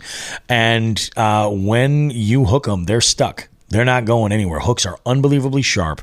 Colors are great. The components are solid. Everything about this is just absolutely amazing. And I love the fact that it is so easily engaged to start vibrating right off the rip. So very, very cool. Really, really enjoy it.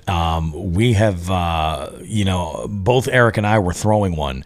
And once I caught a couple, I was like, Eric, you got to tie one of these on. I gave him one. In fact, I made it a note in my mind. I'm like, I'm gonna remind him to cut that off, because I don't want, I'm gonna eventually lose him, whatever. But when I drove off and I was like, oh, I forgot to tell him to cut that thing off. I'm like, screw it. I need him to just keep catching more fish. Besides that, I bought 3 and I still have one as a backup, so we're good to go. And I'm going to be ordering more. This, like I said, this is a finesse bladed jig where when you need a real, where you need something that's a little bit more annoying with the vibration, a little bit more emphasis on the vibration, this hits it just right. It does exactly what you're looking for. Now, I did order from Dark Horse Tackle a couple of trailers that I was hoping would show up in advance, and I'm looking forward to throwing these on these eulated jigs. They're from Joe Bros, and it's called the Double Trouble, and it's like a Ned bait. It's a 3-inch bait, and it's got a just kind of like a TR. It's got a twin tail on the back of it, and if you spin it vertically, it looks like a baitfish tail, and it is awesome. I've used these trailers before on other finesse bladed jigs, and they're fantastic, and I can't wait to get them to put them on the eulated, because I think I'm just absolutely going to smash them, and I'm looking forward to it. I think it's going to be absolutely fantastic. So that is the bait of the week for this week. Pigjigs247.com. I highly recommend that you go and check it out. Like I said, there's a variety of different colors for the eulated bladed jig, and I can't recommend to you guys enough to go and check these baits out. I did also pick up a micro jig box, and I had to actually retool my BFS reel a little bit to throw jigs that were that light. That micro jig box with the Helgramite plastic from Black Diamond is absolutely out of this world. And when you look at these micro jigs, all these jigs at this size, people look at the hooks and they're just like, oh, it's so fine. Of course, this hook's going in without a problem. And you need to be throwing this on something that's got some drag, because you're not horsing fish in here. Trust me, you will not enjoy the way it goes down. But it was absolutely freaking nuts, man. I had myself a great time throwing these eulated jigs, and I think you guys need to check out pig jigs. Do yourself a favor. I texted Nate when I got off the water on Sunday, and I was like, bro, you have made a customer for life. Not to mention, to buy them domestically, it's less than half the price of buying the Jackal ones. And I was spending jackhammer money on the Jackal ones, and they're worth it. And I think that the pig jig stuff is absolutely awesome. So keep an eye on .com, because they sell out pretty quick. So if there's something that you're looking for, pop into the site every once in a while. I highly recommend you check it out. Todd says Dark Horse has a bladed koosh ball micro jig in the box this month. You are right, Todd.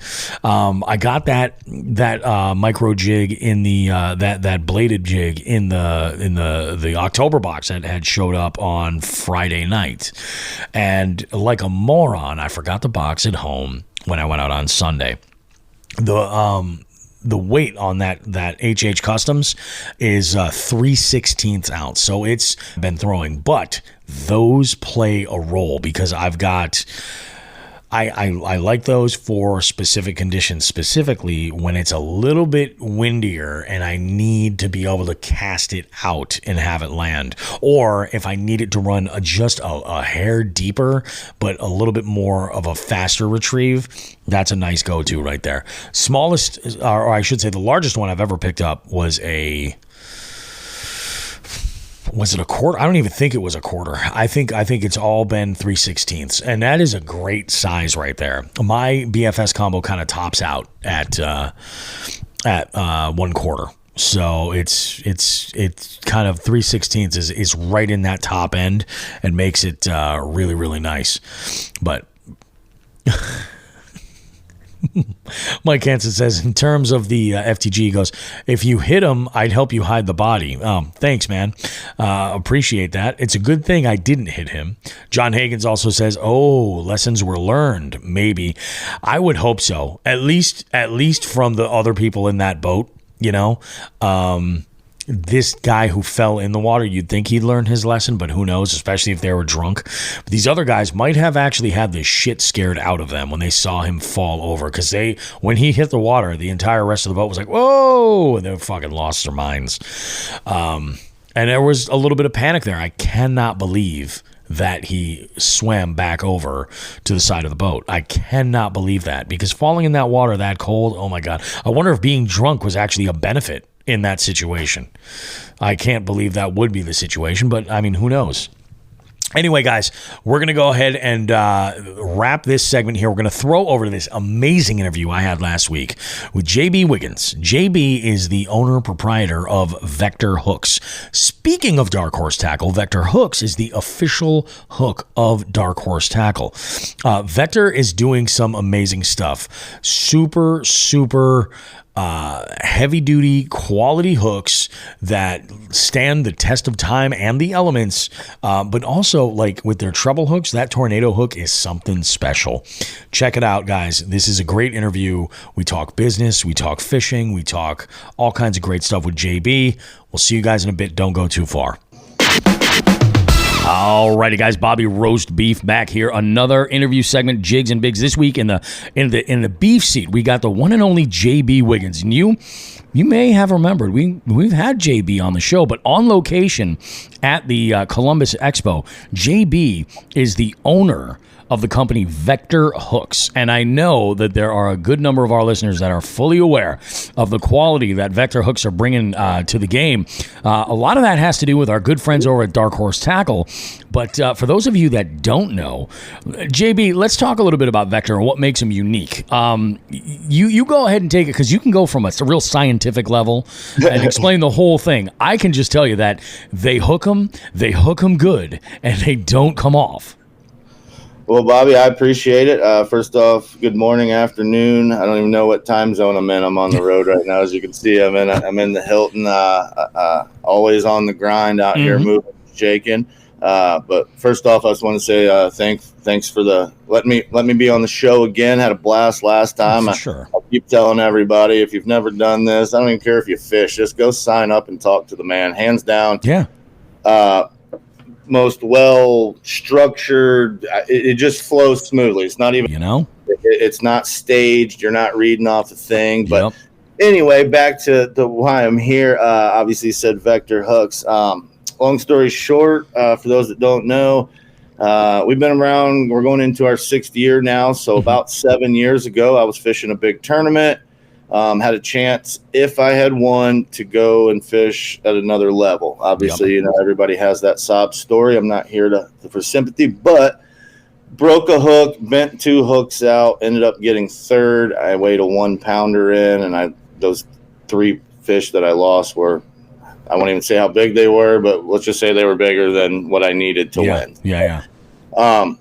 Like anybody else, I pitched a fit. I kicked stuff, broke stuff, cussed. I ain't fishing again. Screw this, screw that. And just went on about my business. You know what I mean? I wasn't a professional angler. I'm just an amateur that loves the sport. My dad, was a pro back in the day and got me into it. So there's a group of guys, 8 or 10, 12 of us that every year we get together, whether it's to go fishing, hunting, golfing, tell lies, strip, you name it. It's just a guy's trip. And for years, we've never talked about work. Like, it's not what we're there for. Like, there was 3 guys in the group for 7 years. I didn't even know what they did for a living. That's sometimes the best, Didn't care, didn't ask. Because we went back to high school. We didn't work in high school. We didn't have careers in high school. Yeah. We wanted to point at the girls and drink a beer and laugh and giggle and all that stuff like we were 15 again. And leave the 40, 50-year-old man problems at the door. So, but with that being said, obviously everybody was asking, man, how's it going with the fishing? Because that wasn't my job. So it wasn't like we were talking. That's when we got talking and told them what happened, and like any group of guys, sitting around. Well, hell, I could do that. Why don't you do this? Oh, well, that Monday morning quarterback. Oh, I could have threw for 800 yards. No, you couldn't, or you would have been in the game for sure. Yeah. So it's one of those things where the guys are like, "Man, you should start your own hook company. Start your own hook company." And I was like, "Well, first off, if it was that easy, everyone would have one. No one would be a roofer if they could be a professional fisherman and work in the fishing industry. And that's nothing against professional roofers. Just shout out to those guys. It's hard freaking work. Yeah, absolutely. Yeah, I couldn't do it. I'd be homeless. I first trip up the ladder, I'd be like, nah, I'm good. But so we sat there and joked around, and I said, guys, I sell cars. I work for Harley Davidson. I sell motorcycles. I sold boats. I don't know the first thing about metal. I don't know the first thing about any of that. I'm not an engineer. I don't have a mechanical background. I am a redneck with a fast mouth that was good at selling stuff. You know what I mean? Sure. So, and I love riding motorcycles. I love being in boats, 4-wheelers. So it was just, why not chase the power sports industry? So that's what I've been doing for 20-something years. And then fishing, just as a dream. Well, as we're sitting there, our talk turned into, well, I'm a metallurgist, right? What the hell is that? Yeah, this is the first time you're hearing that. Yeah, I'm like, that's great. I'm an Aquarius, but I don't. And he's like, no, you don't understand. Like, I'm a metallurgist, and I may even still be today saying that wrong. So anybody that's listening is like, dude, I could teach you anything you need to know about metal. And then next thing I hear, my other buddy, well, I weld, so I know a lot about metal. And then I had another buddy. Well, I worked for the DOD at the Army tank plant. I know a thing or two. Yeah, I know a thing or two about building tanks. So any questions you have, let us know. So we stopped talking about it, right? We're not there for work. A couple of weeks later, went by, a buddy of mine, one of the 3 guys hits me up, and he's like, hey, we're getting ready to go on 3-week shutdown for the holiday. We're coming down to Florida. Were you serious about that? I think you got a good idea. And next thing you know, us 4 are sitting in a room, and they bring in a guy who brings in a guy who brings in a guy that's got, each person brought something to the table. And next thing you know, we were sitting down with a group of 5 or 6 guys saying, hey, what can we do to make fishing hooks better? And I always tell people, we didn't reinvent the wheel. We just made the wheel roll smoother or last longer, or it, whatever you want to call it. But so we took, I'll shorten this up. We took all the major brands, ground them down, put them in a mass spectrometer, found out every metal alloy that each company's using. Yep. Country of origin it came from, the oil that they cured in, what temperature each thing has to be cured at, what every metal's tensile strength, at what, lightweight, just everything that I had no clue about before. Yeah. And I'm still not 100% on it. I'm still learning as we go on. But we then took and basically built a big pie chart, just in a garage. And all right, this brand of hook has these 4 metals in it. Write that down. Boom. Yep. This one has 4 metals. This one has 5. This one has 6. This one has 2. Great. Write those down. Color code them. Okay, this one's super, super sharp, but it breaks in half real easy. Yeah.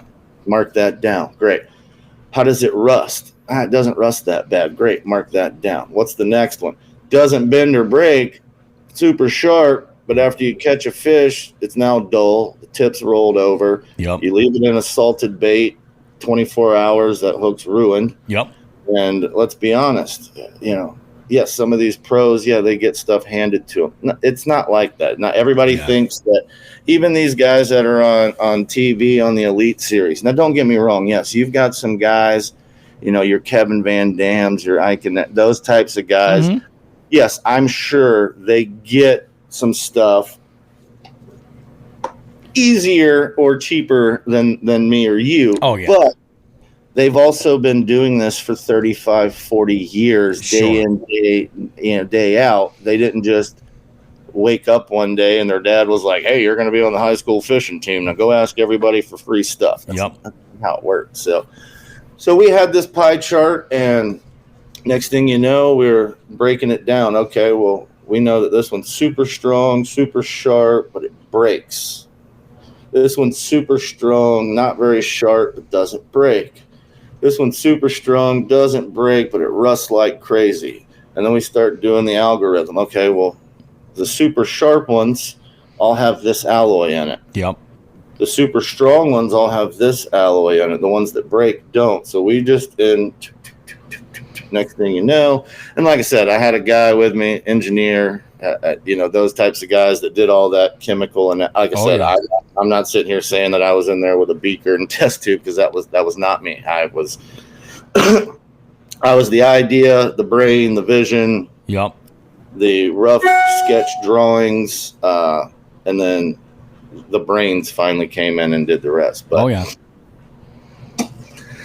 So next thing you know, we were working with, they say cooking with peanut oil. Next thing you know, we had we were able to combine some alloys together. Yep. And again, with those guys having the businesses that they did, they were able to do these things on their time. It wasn't like I could just go to Harbor Freight and be like, oh, I need exactly.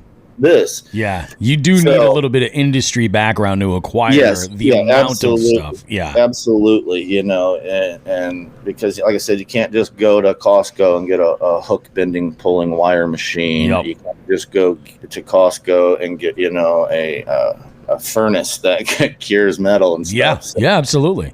So it was a team effort, even though those guys, when I say they're no longer on the team, they're on the team, but they didn't do it because they wanted to be fishermen or be in the industry. They did it because they wanted to help a brother out. Basically. That's awesome. That is like priceless. And, so shout out to that group of guys. Nice. We'll give them a round of applause.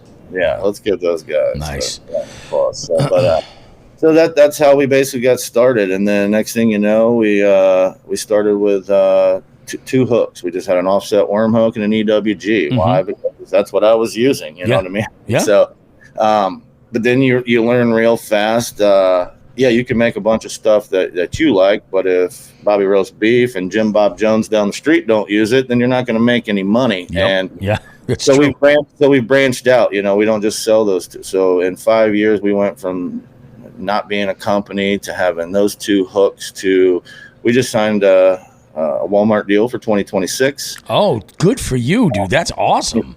And then we're also working for 2025. We're getting into Tyson's, which is Iowa, Wisconsin area, as well as a few other larger retail chains. I won't say any names until we're actually talking. Confirmed, but, yeah, absolutely. Because like I said, I don't want it to not happen, and then somebody come back and be like, "Oh, you liar!" Like it's not what I was going for, exactly.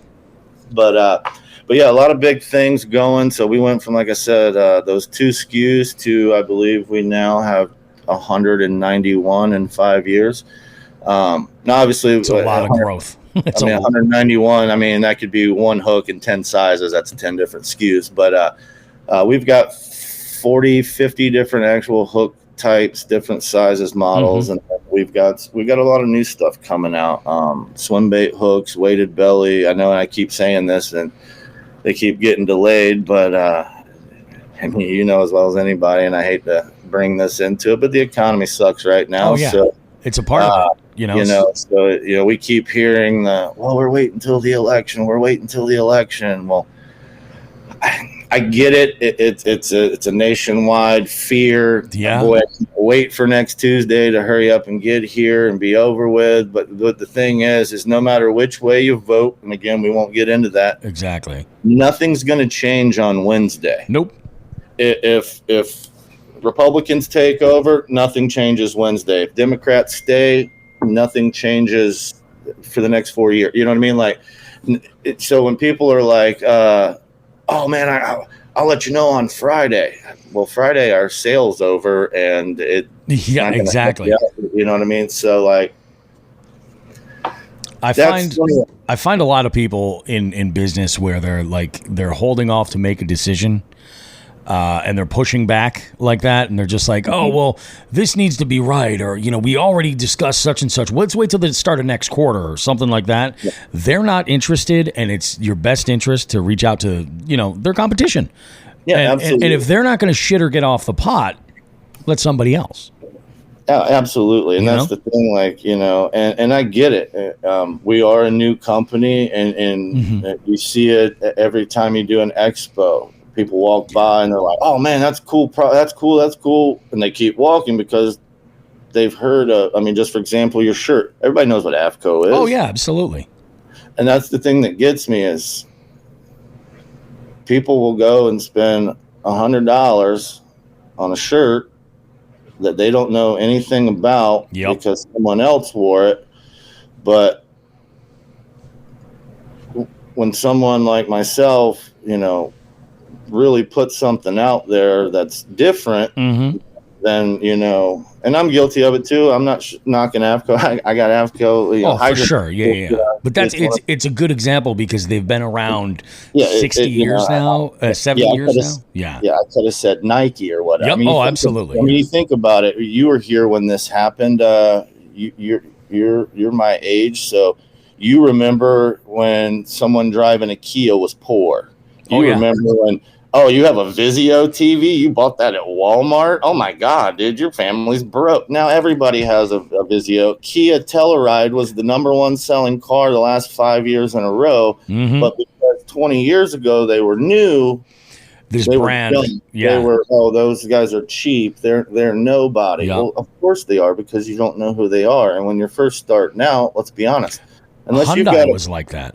Yeah, unless you've got a bank in your back pocket, marketing is tough. I mean, I'm a one-man guy, and like I said, I was a car salesman who quit his job. I don't have any other source of income. I don't have a fans page. I'm not out collecting cans. I'm not out. If we don't sell hooks, I don't eat. Yeah, you're intermittent fasting. Yeah, absolutely, involuntarily. Yeah. And if you haven't noticed, I've already lost a bunch of weight since the last time you see me, so I need to eat something. It's funny. There's one thing specifically with your hooks. There are two that really, pun intended, hooked me. 100%, and it was obviously the one that I was interested or introduced to through Dark Horse Tackle was the Tornado Trebles, and the thing that makes those hooks unique is that pattern of where the the points of the hooks twist around, and Yes. and what that does is when you hook a fish, it locks that hook that's in their tissue much better, because now instead of it just being able to pull out, it has to work its way around in that pattern. It makes it a floored with, and I've been telling everybody about. And it's your flipping hooks, dude. Oh, yeah. Dude, your flipping hooks, both the Magnum and the standard one, because I like to use from most Texas rigs, like creature baits and things like that. I fish a lot of grass. I like having that style hook because it's got so much more hookup. It's got such an improved hookup ratio versus an EWG. But I'll tell you what, your EWG hooks are fantastic as well. And I appreciate it. you know, I mean, the thing is for me with that flipping hook, it's the keeper. It really is a keeper. It's not a plastic ripper. It's a keeper. And there was actual real thought that was put into that. And even the way that it's fastened to the hook, it's really, really solid. And, you know, I think that you always hear it all the time. Replace your hooks on your hard baits and stuff. You know, I think that Dark Horse does this for a reason, because their slogan is "We catch fish, not we lose fish at the boat." Absolutely. You know what I mean? And that's the thing when people, you know, so to briefly touch on those two hooks real quick. Yeah. The Tornado Treble is probably hands down our number one selling hook. You know, we got the idea, you know, back in the day, Excalibur was in business, and they had a very thin wire hook that twisted like that. They were on like the Skitter Pot, or not the Skitter Pot, that's a Rapala. They were on the Smithwick Rogues. They were on. All the Bill Dances, you know, Fat Free Shads and those types of Spit and Image. That's what I was thinking of. Had them on there, and I love the hook, love the design. But you could take them and literally just snap them with your finger. They were super brittle, and don't get me wrong, super sharp. You know. Oh yeah, absolutely. And if you stuck something, it was stuck. But the problem is if it weighed more than 1.5 pounds, it would bend or break, and it'd be stuck in them, but the hook would snap. Yep. Well, years ago, Pradco bought them out and switched everything to Booyah. They did away with that hook design. So it was one of those, like, you go to a garage sale and you'd see a bait and you'd be like, oh, I got to have that bait just because it had those hooks on it. Oh, Then you break the hooks and you'd get aggravated. So, after we got the initial thing going, let's branch into that. So that was like our next hook that we came out with. And like you said, it has a slight twist to it. I've actually had people, you know, when I say this, anyone at Vector Hooks is not claiming this. This is what we heard. But some people said it's kind of like having a treble circle hook because of the way it kind of is. Yeah, and like I said, that's not how we market it, so I don't want someone to come back on your show and be like, "Oh, that's not a trip." We understand. It just leans that direction, and I can see it. I'm looking at the website right now, and so like where, you know, most of them have the regular 3 prongs, where these twists. So not only do they twist, but the way that the point is, it's not just a straight point. Yeah, it curves inward. It goes in with the curve, so it's like, you know, and I'm not trying to say any names, you know, because I know other people use them, but for sure, it's kind of like an eagle talon, like an osprey claw, an owl. I mean, we market it as a corkscrew design. So where other, you know, and again, I'm not bad mouthing or knocking anybody, because pretty much every other hook company could buy and sell me tomorrow like we don't exist. I get that, but there's a hook company that's known for sharpening all the sides of their hooks. Oh yeah, they're razor sharp. But when a fish does this, all you're doing is cutting a big hole in its mouth. You give it a little bit of slack. Yeah. And we all know a hard bait treble hook will get thrown out of a fish's mouth before a flipping hook or even a panfish hook. It's just how it is. And so with that being said, then you have, you know, other brands that have what they consider we have a short shank wide gap. That's great. The only reason you had to make it a short shank is because of the way the hook flops, you were hooking the two hooks together. Yep. That's why they came out with a short shank hook, basically. Well, ours is directional. So like a lot of times you'll buy a bait out of the box, you throw it, and it wants to run one way or the other. Mm-hmm. And a lot of the times it is the eyelet at the front, and you got to bend it back and forth. But we've also found out that sometimes it's not the eyelet; it's actually the hook. Yeah. Hook might be weighted different. This one might have had an air bubble. Maybe it was just a fraction of a millimeter different. Maybe it got just that extra squirt, anything on it. So sometimes those hooks will pull your bait, and it's not that the eyelet on the front. So what gets me is you'll have somebody go out and buy like a $26 jerk bait or something. Yep. But then they won't put a 50-cent hook on it. They're okay with the stock hook, the 25-cent hook that came on it. Yep. Because that's too expensive, dude. You have a $500 glide bait. Yeah. But you're worried. But you'll put 10-cent brass Costa Rica, hooks on it. It doesn't make any sense. I mean, it's and I get it. We are not. We're selling you quality. Yeah. We are, when people are like, oh, well, I can, and again, not bad mouthing, but when people are like, oh, well, I can get mustard, I can get 1,000 for, I bet you can. I guarantee you can. Yeah, of course. Again, we're not comparing apples to apples. I can go buy a Tahoe for $63,000, but if I want the Escalade, it's $114,000. Yeah, exactly. Same exact vehicle, came from the same exact factory. They just put different badging and different interior in it. Other than that, they're identical. But you'll have people will pay $40,000 more because, hey, look at me, I'm in a Cadillac. Yeah. When realistically, hey, we're both in a truck. It is what it is. Yeah. It's funny too. This reminds me of something that Drew Gregory said once said on the show.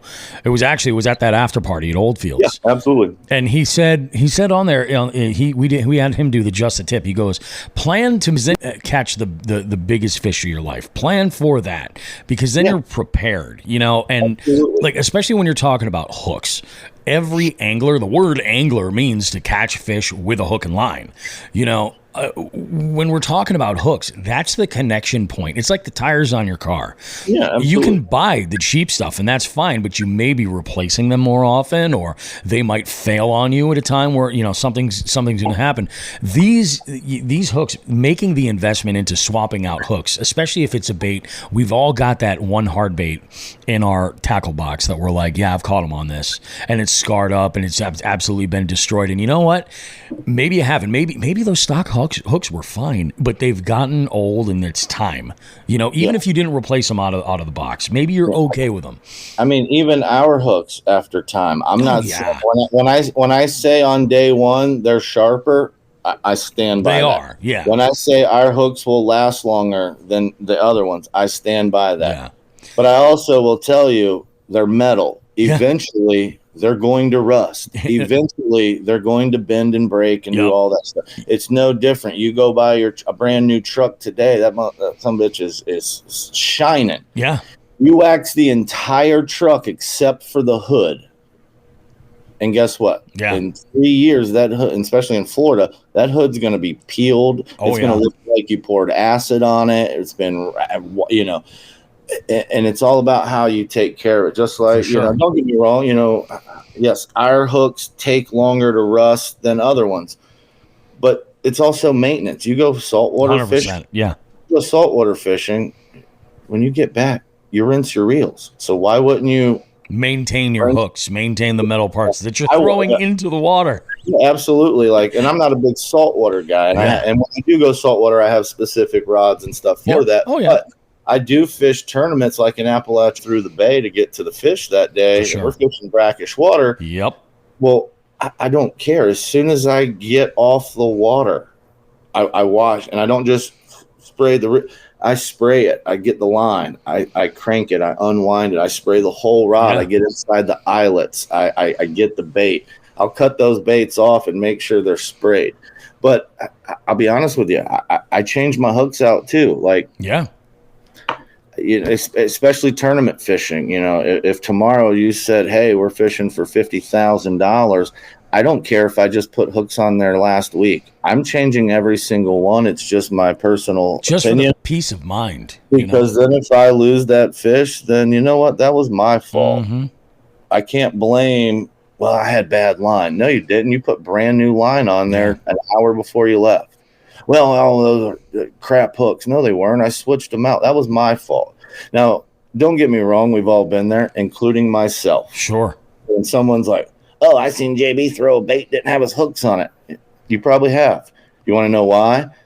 Because it was a brand new bait out of the box. The fish were biting in the heat of the moment. You're and not I taking your time. Tied it up real fast. I didn't have the extra 2 minutes. I would have rather take the chance of hooking 4 or 5 more fish and getting 50% of them in the boat than to miss the schooling fish. Now, when they go back down, then I'm changing them out. For sure. And you can ask anybody that fishes with me. I bite my fingernails except for my 2 thumbnails because so you can fuck with the split rings. Yeah, I can pop split rings and change hooks by the time you're like, hey, where's the pliers? Yeah, exactly. But again, I do that every day. You know, it's no different than I can grab a handful of treble hooks and not get stuck, but you might grab 2 and poke one in your finger. Exactly. So, but that's the story behind the treble hook and where it came from. And like I said, guys, it is a game changer. So anybody that looks at it and goes, oh, I need a 2X hook. No, you don't. Try it. Yeah. I look at it like this. Yes, there are certain aspects. Now, no, would I take a number 4 tornado treble and try to go to Brazil and catch 25-pound peacock bass? Absolutely Probably not. Yeah. But guess what? We make a 1/0 that we know is tested in Brazil. Yeah. The footage is coming. We just had 3 people down there this month, and it was insane. One guy caught a 26-pound 4 I don't know, dude. It's just I can't show it. I'll send you the picture off the air and let you see it because I don't want to show it on here. But this thing was, and he got the entire the wake chasing it. I mean, dude, it looked like a dolphin coming through the water. This wake just. I believe it. Ridiculous. But but back to that flipping hook, like you said, it is a very versatile hook. A lot of the times, especially because, like you said, we have two styles. We have our original Mayhem, and then we have our Mayhem HD, which is our heavy duty. So with the regular one, yes, I know people that have used it just like they would a normal flipping hook. I personally used that one on like 17 or 20-pound fluoro. If I'm using it as an actual flipping hook, I'm flipping that one around docks, around structure. It's not as big, it's not as beefy, but but I got the line and the right equipment that when I set the hook, I'm ripping them up. I'm not letting them go back onto the dock. Exactly. So that fluoro helps. Now, living in Florida, you go to Okeechobee, I would not take the regular Mayhem hook because when you set the hook, that might be Big Bertha, and you might have 40 pounds of hydrilla coming with it. Yeah, you want that HD. So the HD is what I go with, and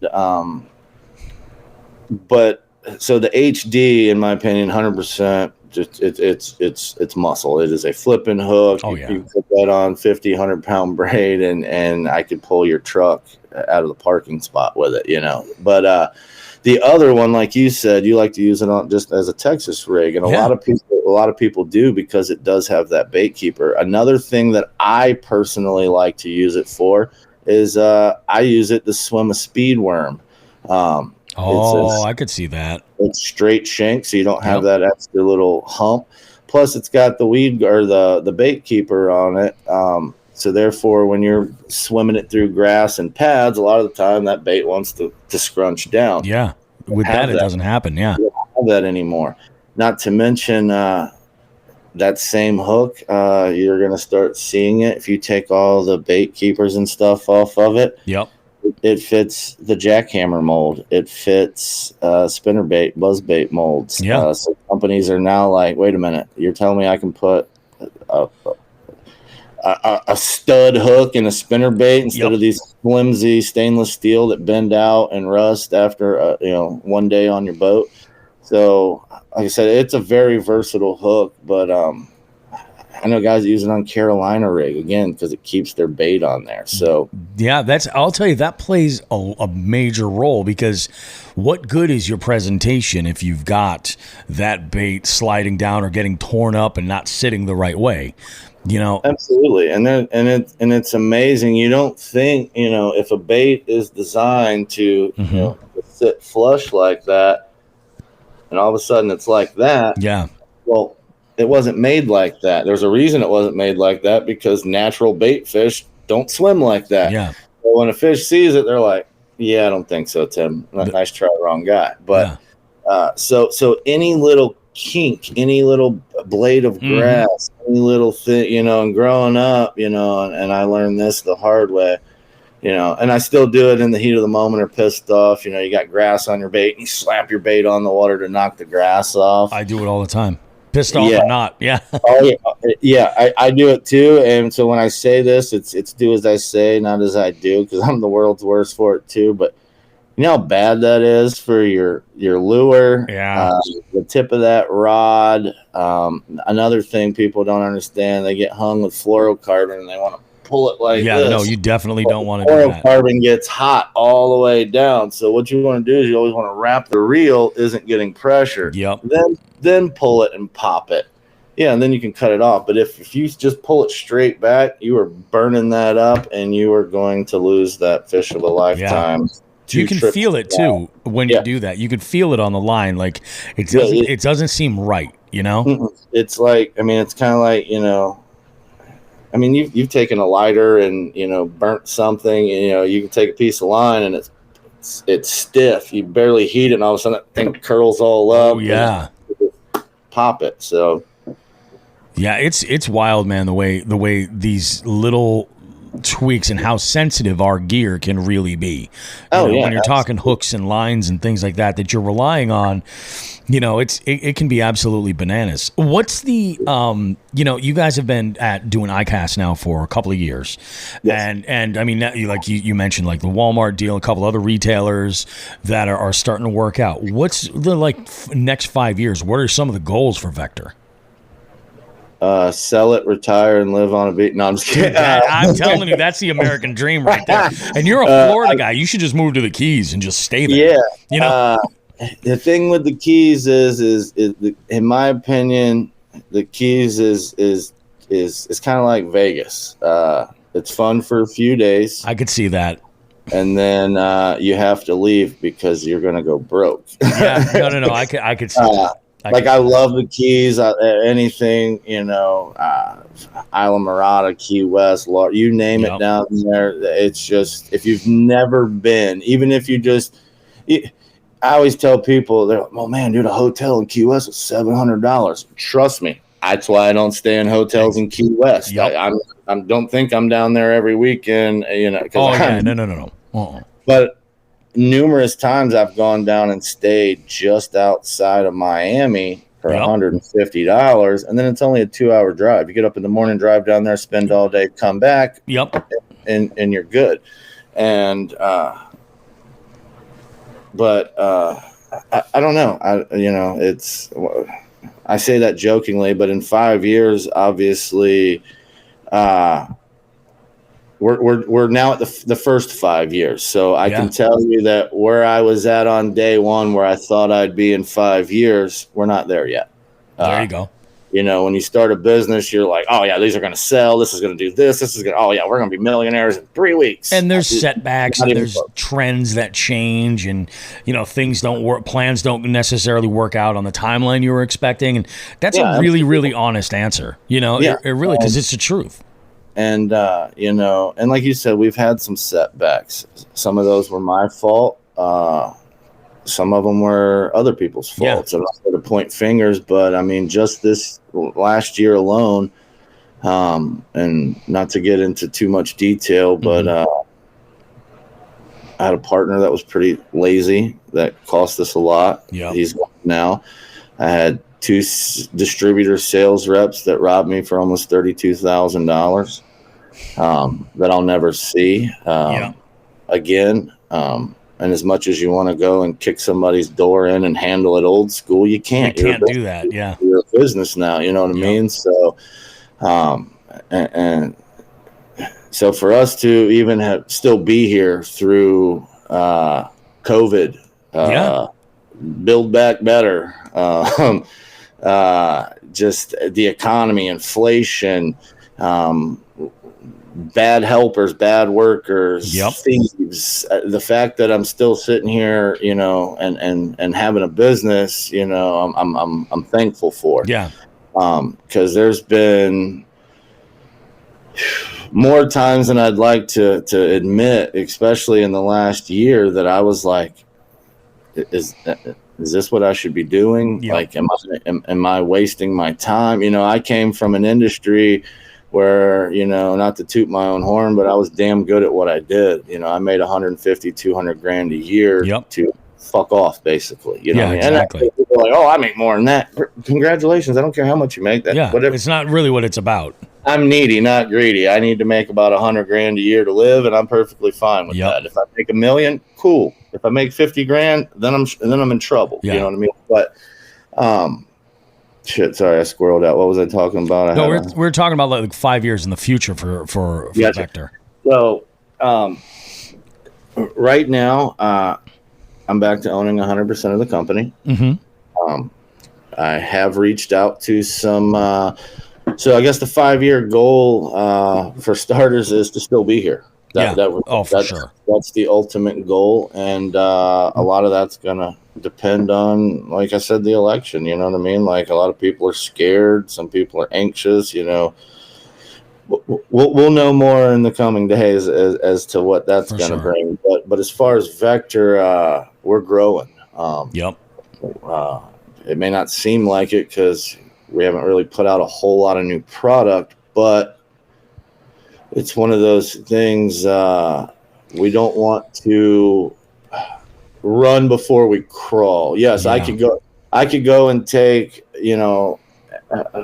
our replenish money and go put 30 new products out. But what about the products that are already selling them? If we don't have those. So it's kind of a catch-22 on that. But and growth can show up in different ways too.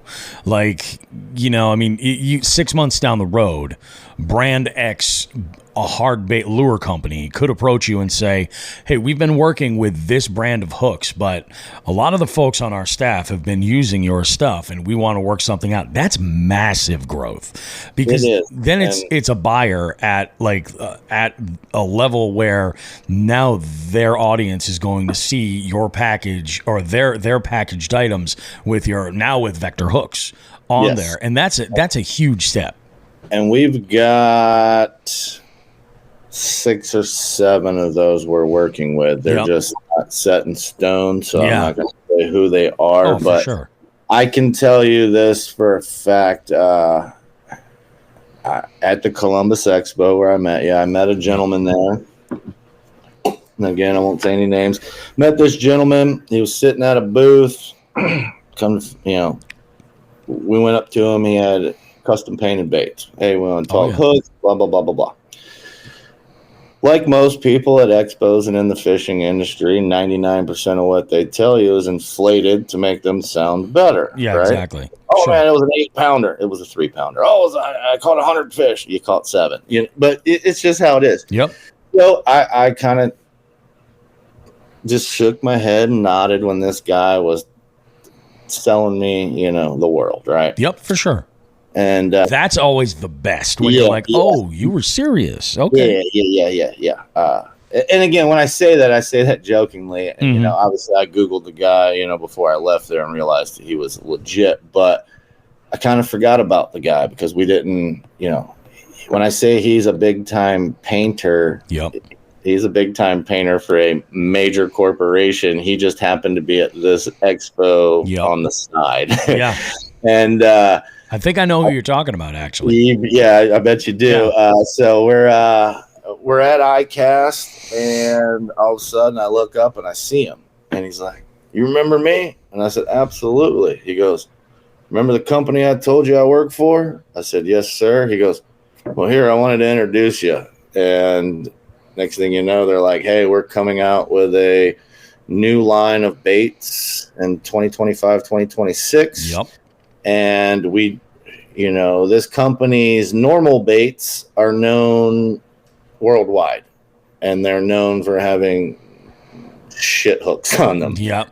But they also have another entity that a very large name professional angler has his own set of hooks on there, if you get where I'm going with this. Yep. So what they're trying to do is they're coming out with a new series of baits, and they want it to be a higher end bait, but they also maybe don't want to have to pay royalties on other hook brands and stuff like that. That makes sense. So I was floored when those people came over. Yeah. Well, when that company left, I looked up and there was another person literally with another major corporation on and come up to me and they said, "Son of a bitch, did they beat me to it?"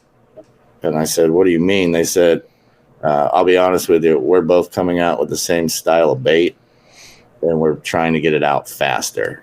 And I said, "Well, they didn't write a check or place an order, so yeah, let's talk.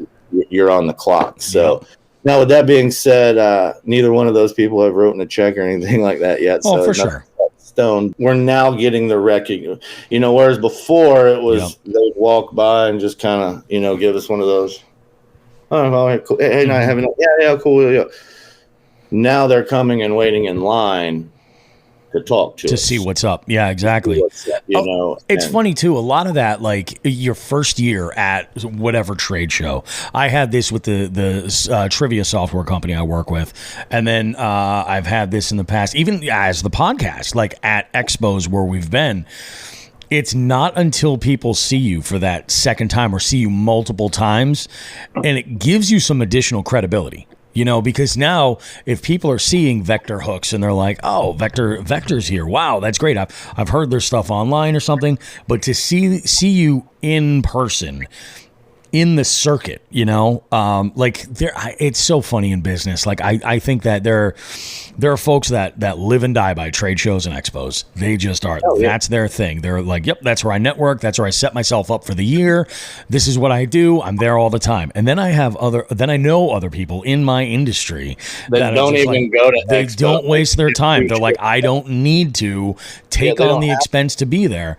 But at the end of the day, like there is a good, I don't even want to say the majority, but there's a good share of the industry that's present right there. And just by showing your face and your brand at the booth, there is a lot of talk that goes on away from the table. And I think that by being there regularly, it shows that you've got some staying power, And who knows, man? I think you guys are on like that tipping point where like something's going to happen and it's going to be big. And it's funny. I hate to sound like a broken record, but that's what everybody keeps like. Every time I go to put my head down, there's somebody there like, "Hey, keep stop. going. You're just gonna throw this away for 5 years." And I'm like, I feel like I take 2 steps forward. I see the light at the end of the tunnel, and then somebody kicks my feet out from under me and takes the light bulb and takes off fucking running. So, but I don't have quit in me, you know what I mean? Like, of course. This is, don't get me wrong. If somebody watching this knew me 20 years ago, they'd be like, "Yeah, right. You quit my job 7 times, you lying sack." But who I am at 41 is not the same person I was at 31, at 20, especially at 21. At 21, for sure. The only thing I cared about, was making it to the next day. Like, exactly. Yeah. But I forgot where I was going again. Sorry, I had a squirrel moment again. It's still early for me. Oh, I hear you, man. But yeah, with the expos and stuff, like you said, it's all about brand recognition. You hear people, "Oh, Vector's here. Who's Vector? I never heard of him." And then that same person might go to the Columbus Expo, but then 3 weeks later, they're at the Knoxville, Tennessee Expo, and we're there. And they're like, "Well, shit, I seen these guys in Columbus."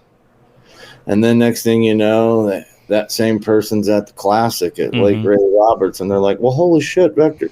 Well, who the fuck are these guys?" Like, I know who Gamakatsu is. I know who Rapala is. I know who Strike King is. Like, they don't have to show up. they were big time, but who are these guys?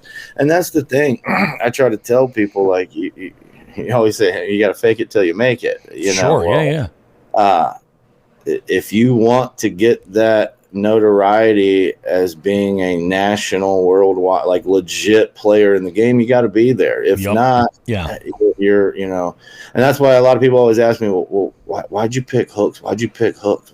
That's got to be hard to get into. Well, obviously I had a reason for it. Yeah. But even if I hadn't have done that and just said, oh, I want to be in the fishing industry, yes, hooks was probably the absolute hardest, in my opinion, other than like a reel or something or electronics. But as far as terminal tackle, I think hooks are probably the hardest to get into, and here's why I say that. How many people you know paint baits in their garage? I know a few. How many people you know pour plastics in their garage? Even more. How many people pour lead? Oh my God, that's the most right there.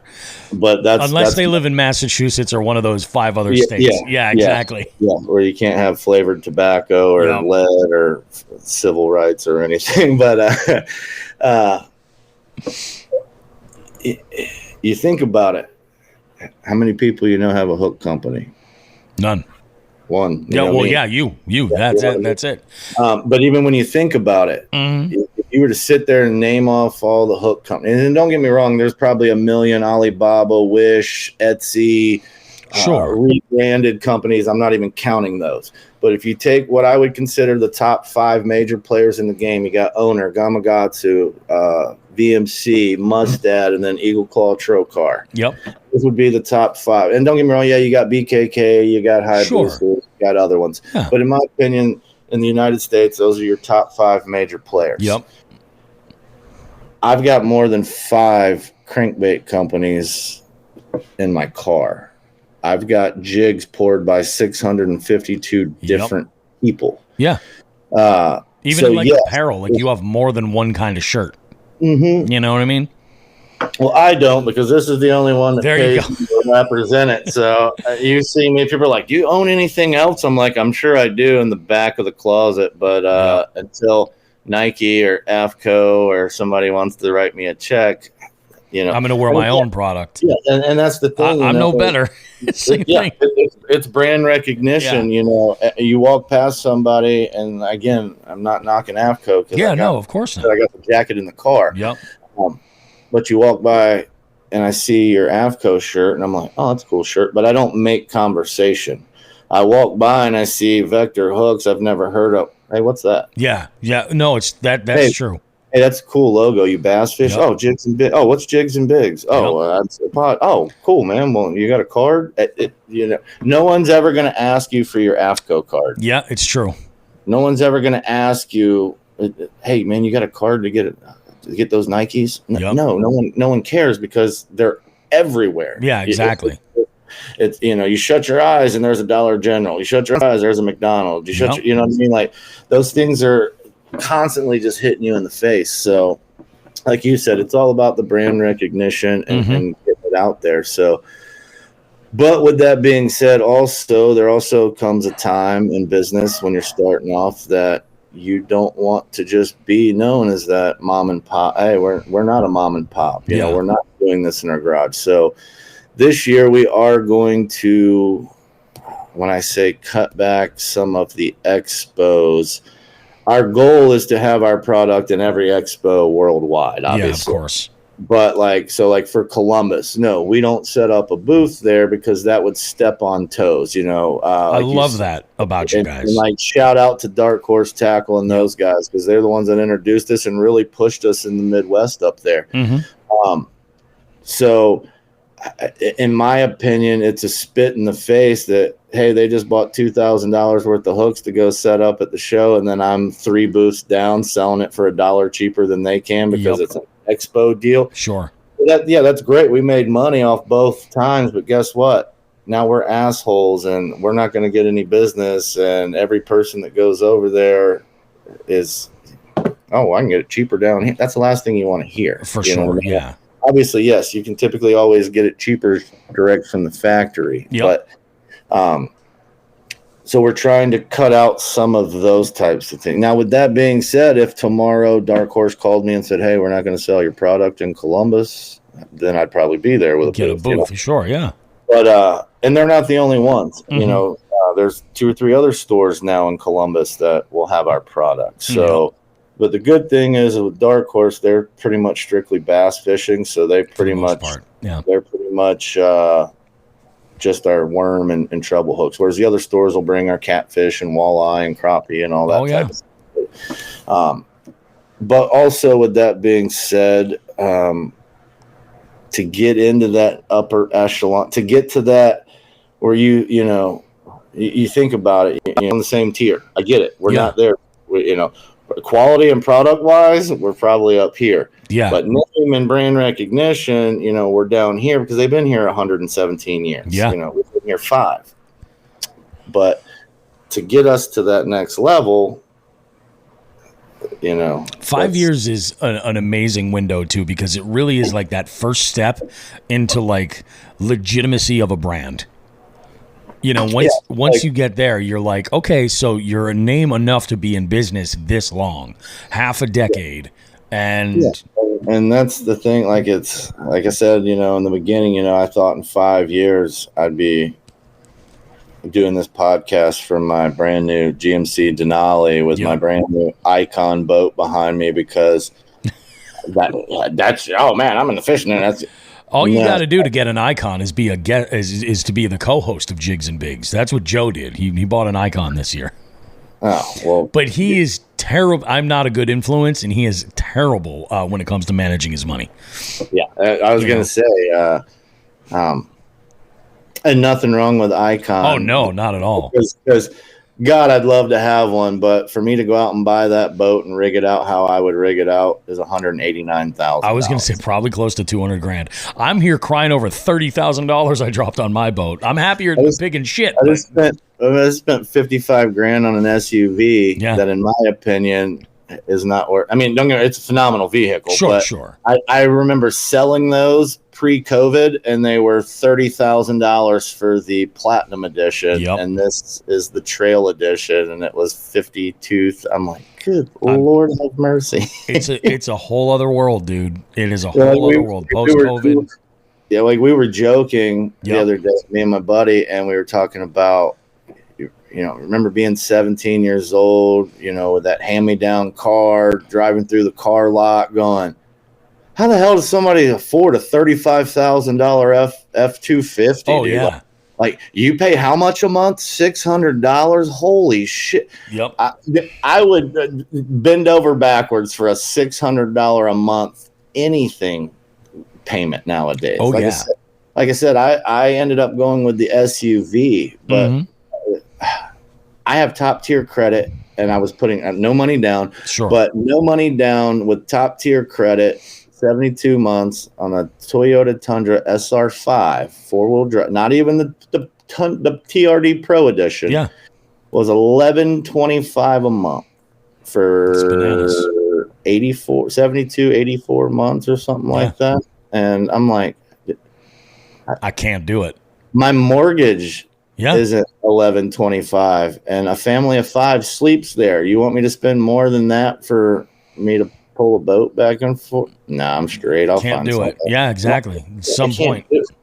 And like I said, and that's the bad thing about with like my industry. Like I would love to go out and buy a Honda Civic that gets 38 miles to the gallon, but I can't pull a boat. I can't pull a trailer. I can't do business. So at best, it's a grind, but I can tell you this, I love what I do. I've got to meet a lot of cool people. Probably the coolest thing about my job and what I do is I remember 20 years ago, 30 years ago, waking up on Saturday mornings where most kids were watching cartoons. I was watching Bob Cobb bring the Bassmasters on TV. And I always said, man, how cool would that be to be able to do that one day? And sitting here watching guys like Rick Clunn and stuff on TV, and now I walk into a room and Rick Clunn shakes my hand. That's pretty cool, man. I go walking past. I can tell you. Swindle, and he's like, "Hey, what's up, boss? How you been, man?" I'm like, "Oh, hey, what's up, G?" You know what I mean? Like it's a respect thing, and don't get me wrong, part of me inside is fanboy and like, ooh. Oh, of course. But then the other part of me is like, try to play it cool, like, "Oh, hey, what's up, G?" And people are like, "Was that Swindle just?" I'm like, "Yeah, that's G." And I'm like, meanwhile, I'm over there like, "Yes, he said hello." Exactly. Yeah. But after 5 years, don't get me wrong, there's still some guys you still get that feeling when they walk by. I don't care who you are. Bill Dance walks by, I'm always like, "Hey, you get a little starstruck at the very least." It's Bill Dance. That protect that man. He's a living legend. Yeah. I'll tell you one of the coolest compliments I ever got about this podcast, and I forget how this came to me. I think it was from a guest co-host. I heard through the grapevine that Rick Clunn is not a fan of Jigs and Bigs for the profanity, which is fine because this show is not for everybody. You know what I mean? Yeah, absolutely. And we've gotten that too, especially when we first started off. And that's something I wanted to touch on before we wrap this up. I don't know how much time we got, but like obviously when I first started this, I didn't have a effing clue about running a business. I didn't know anything. All I knew was I can make people laugh, so let's do goofy stuff. So when we started this, it was all about the staff and a family environment. And after, we used to have little things on there like, "Hey, we're going to have a little contest, and loser has to put on Daisy Dukes and stand by the road with a sign that says, 'I suck at fishing.'" Oh, yeah. But it's what got us here, But then we kind of went away from that because, we didn't want that goofball mentality. We didn't want that, all these guys are just a bunch of morons. So, we kind of tried to go that 100% business route. And I'll be honest with you, it failed miserably. So everybody, we're going back to having some fun. Now that I own the whole thing back again, don't get me wrong. Yes, at the end of the day, we have a business to run. Mm-hmm. No, we're not a charity. No, we're not here to hand you out free shit. Of course not. But we're going to go back to what got us to where we're at. We're going to have some fun again. We want to make this a family-oriented thing. So with that being said, guys, go to our website. We've got our staff coming back. We don't care if you fish on the bank once a year or if you are Rick Clunn or somebody like that. We've got a spot for you. It's all about you, whether you like the offer or not. Like I said, again, we're not here just to hand stuff out, but we are here to get our name out there. So, by all means, if you're interested, check us out. Also, this will be out before Black Friday, so stay tuned for some Black Friday deals. And the big thing that we got going on now that I think that you might already know about. Obviously, you guys know we do a lot for kids with autism and the military. Oh, yeah. We've had a great autism group, Fishing for Autism. They're not going anywhere. We're not going anywhere. But this conversation is not about them. But make sure you check them out, too. Yep. But that being said, we've worked with 3 or 4 different military groups. We try to spread it around, not just have one at all times. But we've met one now. Obviously, you know who I'm talking about, Mr. Matt, over at Veterans Fishing. And great dude. I had the chance to meet him on the water last spring. Oh yeah, I was in my kayak. He comes over. He's like, "Bro, he's an OG masshole. He's from Massachusetts. Oh yeah, and so we have that connection there. But like, what a great and genuine dude. Oh yeah, like absolutely fantastic. He's like, I hate living in North Carolina. He's like, it's terrible, but But I met him and we sat down and chit chatted and threw something past him, and then he got back with me, and then we chit chatted again, and then I was in South Carolina, and he had called one of the guys I was with, and he's got a big Doberman. Yep, just a big old baby. She's the sweetest. But it got out of the yard and took off running, and it scared a neighbor and a kid and stuff, which is understandable. For sure, it's a big, intimidating dog, yeah. So it was one of those, if you get a fence, we won't make a stink out of it, but you can't have your dog run. So me and this other guy, we ran up there on a Monday afternoon and helped him rip out brush. And week later, he sends us a video. Appreciate it. But like I said, that it's little things like that, that people like, oh, I can't believe. And when I say this, I'm not trying to get recognition for it, but without those guys, we wouldn't be here. Yeah. I don't think people, they don't think about it like that anymore. Realize that what some of these people, he's in the military, he did this. Okay, well, without the military, you would be a slave or dead. You know what I mean? Like, people are like, oh, we should defund the police, but then they're the first people that call the cops when someone does something to them. Like, so hats off to all police, fire, vets, EMS. Without those guys and gals out there on the front line, I wouldn't be able to fish. I wouldn't be able to do this. For sure. Yeah. So with that being said, obviously, we always give a 35% off discount for all vets, police, fire, EMS. So that is super generous too. Like that's a great discount.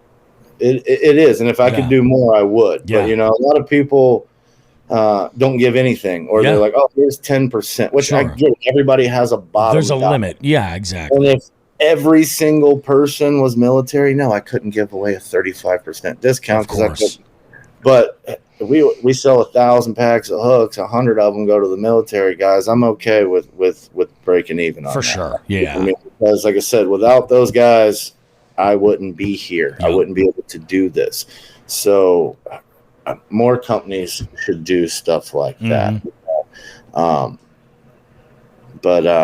we give a 35% off for life discount. You just got to go to the website, sign up for staff. Even if you're like, hey man, I'm not trying to be on the staff, but I like what you do. I want to promote you. I want to help you out. Yeah. Just fill that out. So you'll get a phone call. You'll tell them, say, hey, I'm actually military. I'm not really a staff type of guy. No problem. Like I said, we don't care if you buy one pack of hooks or you wipe our entire website out. We appreciate you. And if I could reach through the website and shake each and every one of their fucking hands, I would right here, right now. Yep. But with that being said, after meeting Matt and what he's trying to get vets on the water, he's actually doing it out of his own pocket. Yeah. Vector Hooks is coming out with a special edition packaging. I love this. I think this is awesome. I'm turning my phone back on so I can show you a picture. Oh, go for it. Yeah, that's all right. Special edition packaging.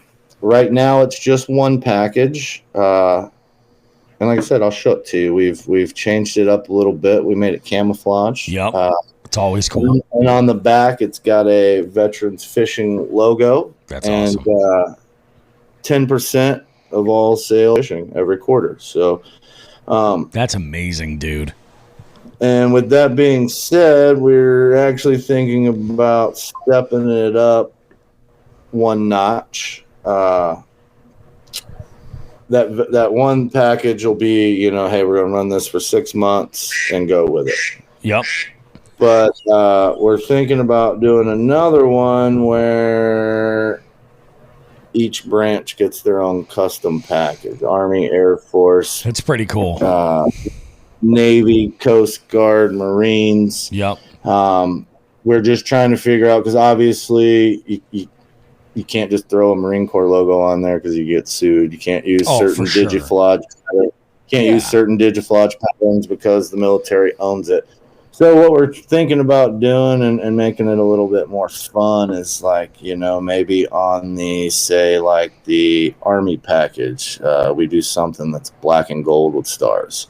On the Air Force package, maybe we make it Navy and silver jet.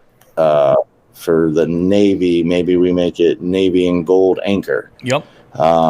For the Marines, maybe we put a box of crayons on there. Who knows? You never know what we might do, But no, we'd put like a red and yellow like bulldog or something on, and make it a special edition, limited edition. We could even, again, it's not something that we're trying to get rich off of. So it might be, hey, we only made 100 packs of each, and they're $10 a piece, and all the money goes to charity. Yeah, you know what I mean? Like I said, But so here's a little sneak peek for you.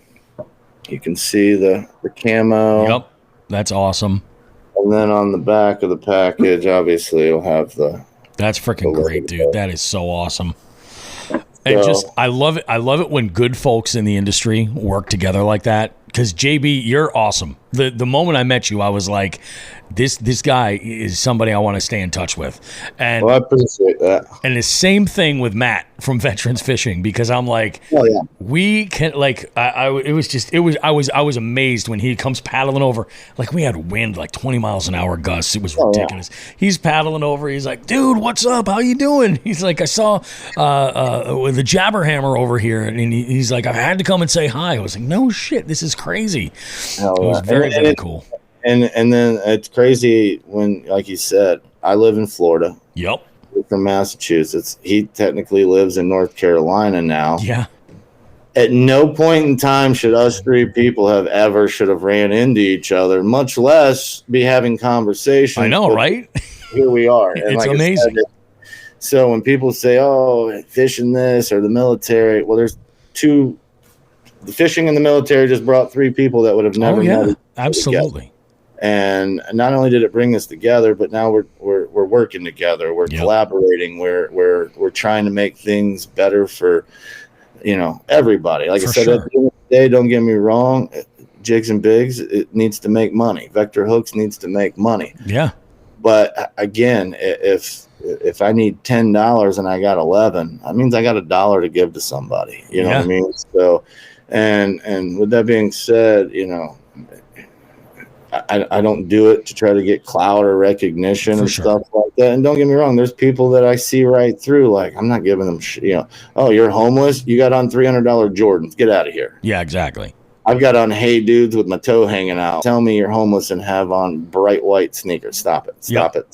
Stop. So, but again, like I said, there's more to it than just fishing. We always tell people, different things. We make hooks to hook fish, not the fishermen, like you said earlier. Yeah. Or we make a professional grade product for your everyday angler. Yep. Because that's what I am. I'm an everyday angler. And you want to be prepared when you're going out, literally chasing that next accolade, that next, it's no like when you said earlier when Drew Gregory said, "Oh, you're prepared to catch the biggest fish of your life." Yep. If you're going tuna fishing, you're not going out there with crappie gear. Yeah, exactly. And some people don't understand that. So you could take that same analogy and break it down to something guys understand. It's true. If you're going to the bar to meet women, did you take a shower, brush exactly, and put on cologne, or did you just roll out of bed with eye boogers and your hair all over the place, and you just said, "Fuck it, we're going buckshot approach. We're going to shoot from the hip and see what sticks." Exactly. No, you trimmed your beard, you waxed up your mustache, you threw on the little Old Spice or what, whatever it is. You brought that one pair of boots out of the closet that you don't normally wear. You let the wrinkles get out of your shirt. So it's the same concept. Yeah, so best foot forward, and be prepared, whatever the situation. I love it. JB, this was absolutely awesome, dude. Fantastic. I appreciate it. Like I said, we're an hour and 11 minutes into it. It feels like we've been talking for 5 minutes. That's what I'm saying. That's why I love this podcast. Like I said, somebody that's listening, give this motherfucker a goddamn TV show. Give it to him. He needs it. I'm telling you, future Zona conversation, and the voice is there. My voice sounds like an idiot. He's good at what he does. So hats off, Mr. I Rose. love it, dude. You're too kind. Everybody. So like I said, hey, you could have told me to piss off. I'm humble enough to know that when a hand reaches out, no matter how big I am or small, always shake that hand, always give that high five. For sure, man. I love it. Well, I'm looking forward to seeing you. I'll see you in Ohio. Absolutely. And I'm going to be working on organizing some kind of an event there, but we've talked about some stuff down the road with other events as well. And I'm sure we're going to, Vector and your name is going to be coming up on the show throughout the year as things go. I'm sure, people. Yeah, and I'll get with you because I know you've got some stuff coming up that we want to be a part of. I may not be able to be a part of all of it, but I'd like for to sure. wiggle my way in there a little bit. Definitely. Like I said, with us, we've got some things that we can also offer in return other than just, oh, here's a check, put our logo on there type For of sure. deal. Like I said, we've got some, like I said, we've invited you to come do a few things. Yep. Like I said, we'll talk about that off the air, though. I love it, man. It sounds great.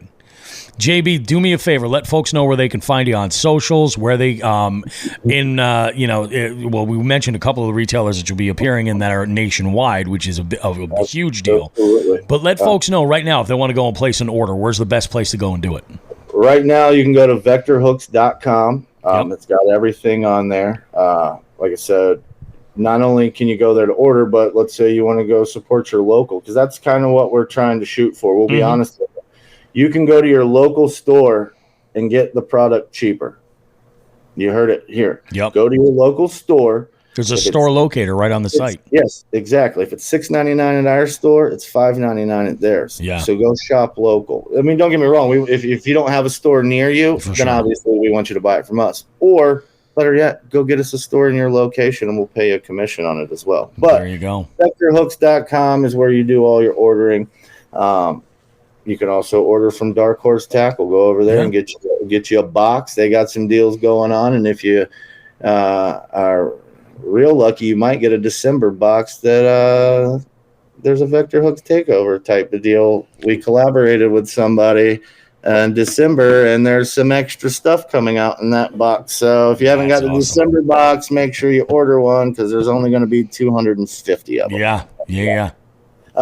But those are our major, stuff like that. And like I said, we have other retail chains, other stores, too many to name off. But Facebook, we're, The Vector Hooks. That's our actual business page. If you're on our staff, we have a couple of private pages that are just staff only that we talk shit or throw out. Of course. Obviously, Instagram, Vector Hooks. Twitter, I think we have one. I don't really use it, but we're there. Yep. And now we're starting to do the TikTok stuff. So we got TikTok, Instagram, Facebook, the website, different other like groups that we're in. We've got some people starting a YouTube for us. That's awesome. And when I say starting a YouTube, no, we're not trying to be YouTubers, and we're not. Oh, we're starting a YouTube spot. No, like it's just more of a behind the scenes thing for sure. And then just a tidbit. I can't say too much, but starting Monday, there will be potentially a film crew following me around. Okay. As well as me filming my own stuff for a upcoming documentary on a potentially major streaming platform called The Grind. Really? Okay. So, met a guy, come to find out he worked for a streaming service. Yep. We were at a motorcycle rally. He told me what he did, and I said, well, shit, I got an idea for him. Why don't you just send some cameras with me? I said, I'm an entrepreneur. I said, you can follow me from sleeping in my car to eating ramen noodles to closing a $100,000 deal. You name it, we've done it. And he's like, we'll talk later. Yeah. About 2 weeks later, I got an email with a corporate letterhead stating, let's start shooting this pilot and let's see what we can do. So it's not a guaranteed thing. At no point in time has it been bought. Is it hey, we have a show coming out, but I think it'll be pretty cool. So if you see me with cameras and stuff, because normally I'm not a camera person. You know me. I'm not that kind of, I always. You're going to have a little entourage, huh? Potentially. Now, a lot of it will be my own self. Sure. 360 cameras. They're going to equip the car and this and that and put one on the dog. And so, because obviously Rebel Devil, Road Dog, he's in a part of it. But yeah, it's something different. Like I said, they may watch it and go, well, this was stupid. But the fact that they want me to shoot it, not just me shooting it, says something for sure. It says something. So as soon as I find out more, we'll do another podcast. Yeah. Maybe I spill a few more beans coming. So That sounds awesome, man. But yeah, Facebook, Instagram, TikTok, Twitter, vectorhooks.com. Like I said, Dark Horse. 2026 we'll be in some Walmarts. We're going in Tyson's, Amazon. It's available, you know? We just picked up distributors in Puerto Rico, Spain, Greece, Chile. Really? Yes. That's awesome, dude. Good for you. And Congrats. Thank you. And we have conversations this week Yep. with London and Saudi Arabia. And I know you're thinking shit. Saudi Arabia, that's a goddamn desert. That's what I thought too, but apparently the ocean sea yeah. up front is the best grouper fishing on the planet. Yep. And people have more money than they know what to do with. So Why not? let's try to sell them some hooks. That's So- what I'm saying, man. I love and it. who knows, maybe I'll get a trip to Dubai or something cool out of the deal. You know what I mean? You know, Like, those are the sacrifices you have to make for Yeah, them. you know you what I got to mean? do what you got to do. yeah, like I gotta go to Puerto Rico in a couple of weeks. So like it's gonna there be you go. terrible. I know. So. Terrible. Be on the beach. But, and Bobby, I stuff. appreciate you having me on here. I know we got to wrap this up. But, Absolutely, dude. Again, I appreciate it. You know, hats off. You guys check them out, vectorhooks.com, and make sure you're out there following, Mr. Bobby here, Jigs and Bigs. He's gold in this industry, guys. So again, Appreciate hats that, off, dude. hats off to all of our service members. Oh, 100%. Thank you. And we'll get you your discount. So. Awesome, guys. Well, hey, you heard it here. Check out vectorhooks.com and I should mention they have the entire actual print catalog available. So if you want to get to the real nitty gritty, the breakdown of every single item that they sell is right there. I highly recommend you take 10 minutes and look at the website. And Just take a little bit of time. And probably in the next week, it'll be even more updated because Yep. we've now gotten all of our. So whereas before you just click on it, there's a picture. Now you'll be able to click on it and two things will happen. It's not there yet.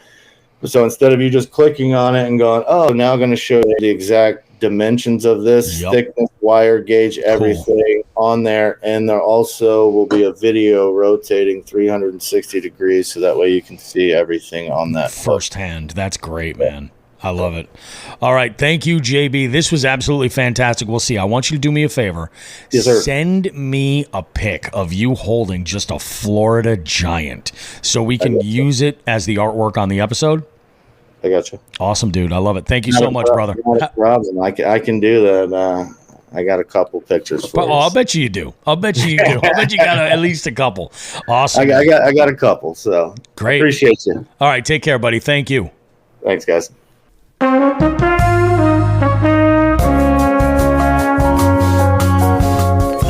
All right, guys, here we are. Final segment of Jigs and Bigs, and it's been an amazing day. During the break there, Mike Hansen and I, aka Binny Outdoors, we're talking about making some potential plans this weekend. Mike, Friday could work. Friday could be interesting. Friday through Monday. This is a long weekend, yeah. So let me talk to the boss and see what the scoop is. I'm down. I sent a message out to my buddy Paul, but he has a tendency of not getting back to me until like who knows whenever. So we'll see what happens there. But I am trying to get out on Friday. It's my only true day off. But getting out there and fishing on Sunday worked out really good. This Sunday would not work for me because I've got two events going on. I've got a brunch event that's happening at 10:30 a.m. and then I've got my evening trivia event that's at 6. So it's a little bit too tight to be able to make it work and pan out. I'm going to have some like off time in the middle. And I think we're going to try to record the show in between. Even if I do it remotely, I think we're going to try and record the show in between. So we'll see what happens. As far as that interview with JB, man, thank you so much to JB for being a part of the show. I'll tell you what, I got really, really lucky meeting him when I did at the Columbus Expo last year, and I'm looking forward to seeing him again. And hopefully, we can do some pretty cool stuff with Jigs and Bigs and Vector Hooks. You know, we'll figure some stuff out. But it's always really, really good to talk business with JB. I like the way he thinks. I like the way he runs his ship over there, and I do think that the armed forces lineup and packaging again to JB. And to Matt from Veterans Fishing. I think that's really, really cool. And I got a little bit of a sneak peek initially when we first set up the interview, actually, of what the artwork is going to look like. And it's pretty badass. It really is. So check it out. And Matt's doing great things over at Veterans Fishing. Go follow Vector Hooks and Veterans Fishing on Instagram. And it was just freaking great to have those dudes on the show. I don't really have much else to go ahead and pop out there. I do want to say that I had a really good conversation with the one and only John Hagens about the 2025 season for the multi-species scavenger hunt. And we're thinking about doing a couple of things. Oh, Todd Sefton says, I'm thinking about heading to the Columbus Expo next year. Dude, you should, man. I'm going to be there. I'm going to be at the Dark Horse booth. And I want to set up an event, a Jigs and Bigs live event while we're there again. I kind of need to because I'm losing a shit ton of money in order to do the event, but we'll see how it works out. So we're gonna have to put something up. But yeah, I was talking with John Hagens about like the future of the multi-species scavenger hunt. And I had talked about it on the show about the idea of wanting to create a sort of upper level of tournament. And I decided what I'm going to do is this. Sean and I had talked about this way back in the day about the idea of doing like some kind of a championship or something. And I don't think that, you know, it's one thing to use the monthly tournament as like a way to kind of cherry pick like who, like if a person qualifies X number of times or whatever, we can give them an invite into it. And I think what we'll do instead is have an open is what we're going to do. It'll be a higher dollar amount tournament so that the prizes will be a little bit more stiff. And it won't be a month long. It's not going to run. It's not going to be you enter this one or you do this one. I think the opens, and I'm toying with this, making the open a 7-day, 1 week stretch. Catch them, the same rules apply. It's the same thing, but it's 1 week, and the buy-in will be different. It will be much more along in lines of doing like a larger tournament, significantly larger. But I'm not expecting that we're going to have a ton of anglers, but I want the pot to be sizable enough. So if, the first open would happen in the spring, most likely. And I'm talking about, I want to be announcing this in like January, February, and letting people know that, hey, the open is there. Can you catch them? It'll be the same list of species. It'll be exactly the same list, but it's going to cut the days out. It's going to take 75% of the time you have to fish out. And this might be something where folks need to utilize things like vacation time or planning around that week and say, look, I'm not doing anything this week. I'm going to go to work. I'm going to fish before work. When I get out of work, I'm going to fish after work. On the weekends, don't talk to me. I'm going to be going do this because it's 1 week. It's manageable. Now, what's it going to take to win? In a week? 7 species? 6 species? Would 6 species do it? I mean, there are people who have gone out and caught 5 in a day. I think John said he's caught 7 in a day. I've caught 6 once. Yes, Mike, absolutely, Benny. Nothing like a sizable pot. It's true. We want to give out some prize money, but if you've entered the opens, you could then qualify for the championship, and the championship would be a whole other animal. The championship, I'm thinking about making a 24-hour window, possibly a 48-hour window, where the championship would happen once a year. And that going into it, I have a plan where we're going to set things in motion. And once everything's set in motion, we'll then have the championship hit. I think it probably what could be the best time to catch a variety of fish. And it could be pretty exciting. So I'm hoping you guys are down for it. If you're listening to this show right now, feel free to send either an email to jigsandbigs413 at gmail.com, or the send us a DM on social media, either on Facebook or on Instagram. Leave a comment in a video, something like that, because I'll be doing a YouTube video about this specifically.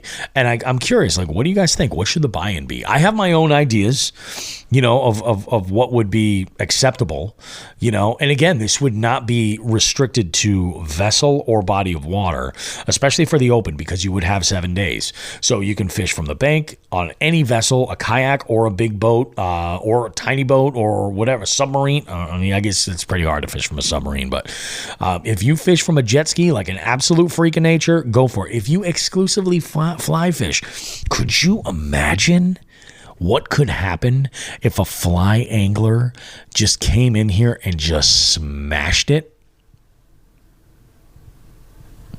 Could you see the multi-species scavenger hunt series brought to you by Orvis? What? That could happen. Who knows? We'll find out. But if you guys are listening to the show and you have some feedback, get in touch with us. Let us know what you think. If you're listening on Spotify, you can leave a comment. Leave a comment right there. We'll get flagged on all that stuff. I just want the information and all that. Could be cool. Torpedo fishing from a submarine could be productive. Yeah, you're not wrong, John. You're not wrong there at all. Not wrong whatsoever. But anyway, guys, I want to say thank you for checking out the show. Appreciate all of our jig heads for joining me on this Monday afternoon as we crank out another fantastic episode of Jigs and Bigs. Next week, Who the Fuck is Joe Brown will be here in the house. We're going to do a little bit of a deep dive on that whole Bassmaster entry fees, elite level situation that's kind of brewing there.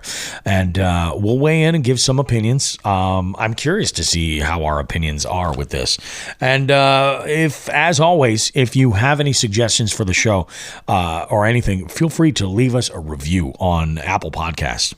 Give it a rating and a review. You can also rate us on Spotify over there. You can give us a star rating over there. It's been a hot minute since we've gotten any ratings over at Spotify, but feel free. It definitely does go to help the show. Gets more eyes on stuff, helps their algorithm push the show out to the people that they think want to actually see it. So it'll be pretty interesting. We have ourselves a good time with it. Todd Sefton says, finding the species would be the issue, I believe. I think it would be water selection, Todd, to be perfectly honest. Selecting the body of water that gives you the most opportunity. Could be interesting. It might be one of these situations where I would probably enter an open. I probably would. Just to fool around and see what we got, and see what happens. And if I do so, hey, maybe I'll jump into the championship, or maybe I should stay out of it. Would that be better? I want your feedback, guys, because I want to craft this in a way that makes the most sense and is fun but attainable for anybody. So I think if you're going to jump into the championship, doing 24 to 48 hours would be ideal. Carve that out, go for it. It's worth it. And the championship might be a winner take all. The opens, I'm thinking about keeping the original payout structure. So the championship, there would be much more on the line and some type of an award to go with it. Either something else would go along with it, and it'd be pretty badass. I'm excited. John says springtime has tons of opportunity. You are not wrong, my friend. Ideally, that's where I want the championship to be. But we'll get there. We'll get there. Trust me. There's a little bit of a plan. I'm doing some thinking here, guys. Anyway, we'll go ahead and wrap this sucker up, guys. As always, you can find our merch out. If you're following us on Instagram, thank you very much. If you're following us on Facebook, thank you very much. We're trying to grow those audiences as much as possible. So if you love the show, genuinely, go ahead and tell a friend or two. Share an episode. If you're listening on Spotify and something hits that you think you want somebody to hear about, if you hit that share button right there, it'll actually take the timestamp of what you're sending it to or where you're sharing it from and send it to that person so they can hear it right there. I love how my my freaking laptop is just doing all kinds of fantastic emojis and all sorts of stuff. What was the other one? There was another one. Was it okay? I think it was okay. No. Was it this? It was probably that. Fuck you guys. Anyway, I'm a child. We're going to go ahead and wrap this sucker up. We will see you guys. More Jigs and Bigs goodness in 7 days, and you don't want to miss out because, man, Jigs and Bigs is just delivering the heat for everybody. We got great guests coming up. I did do a push to bring on more guests for you guys, and if there's somebody you would like to see on the show, please, by all means, go ahead and tell them. We in 7 likes with more Jigs and Bigs goodness. Go ahead. Like we always say, Tits and ass, smoke some grass.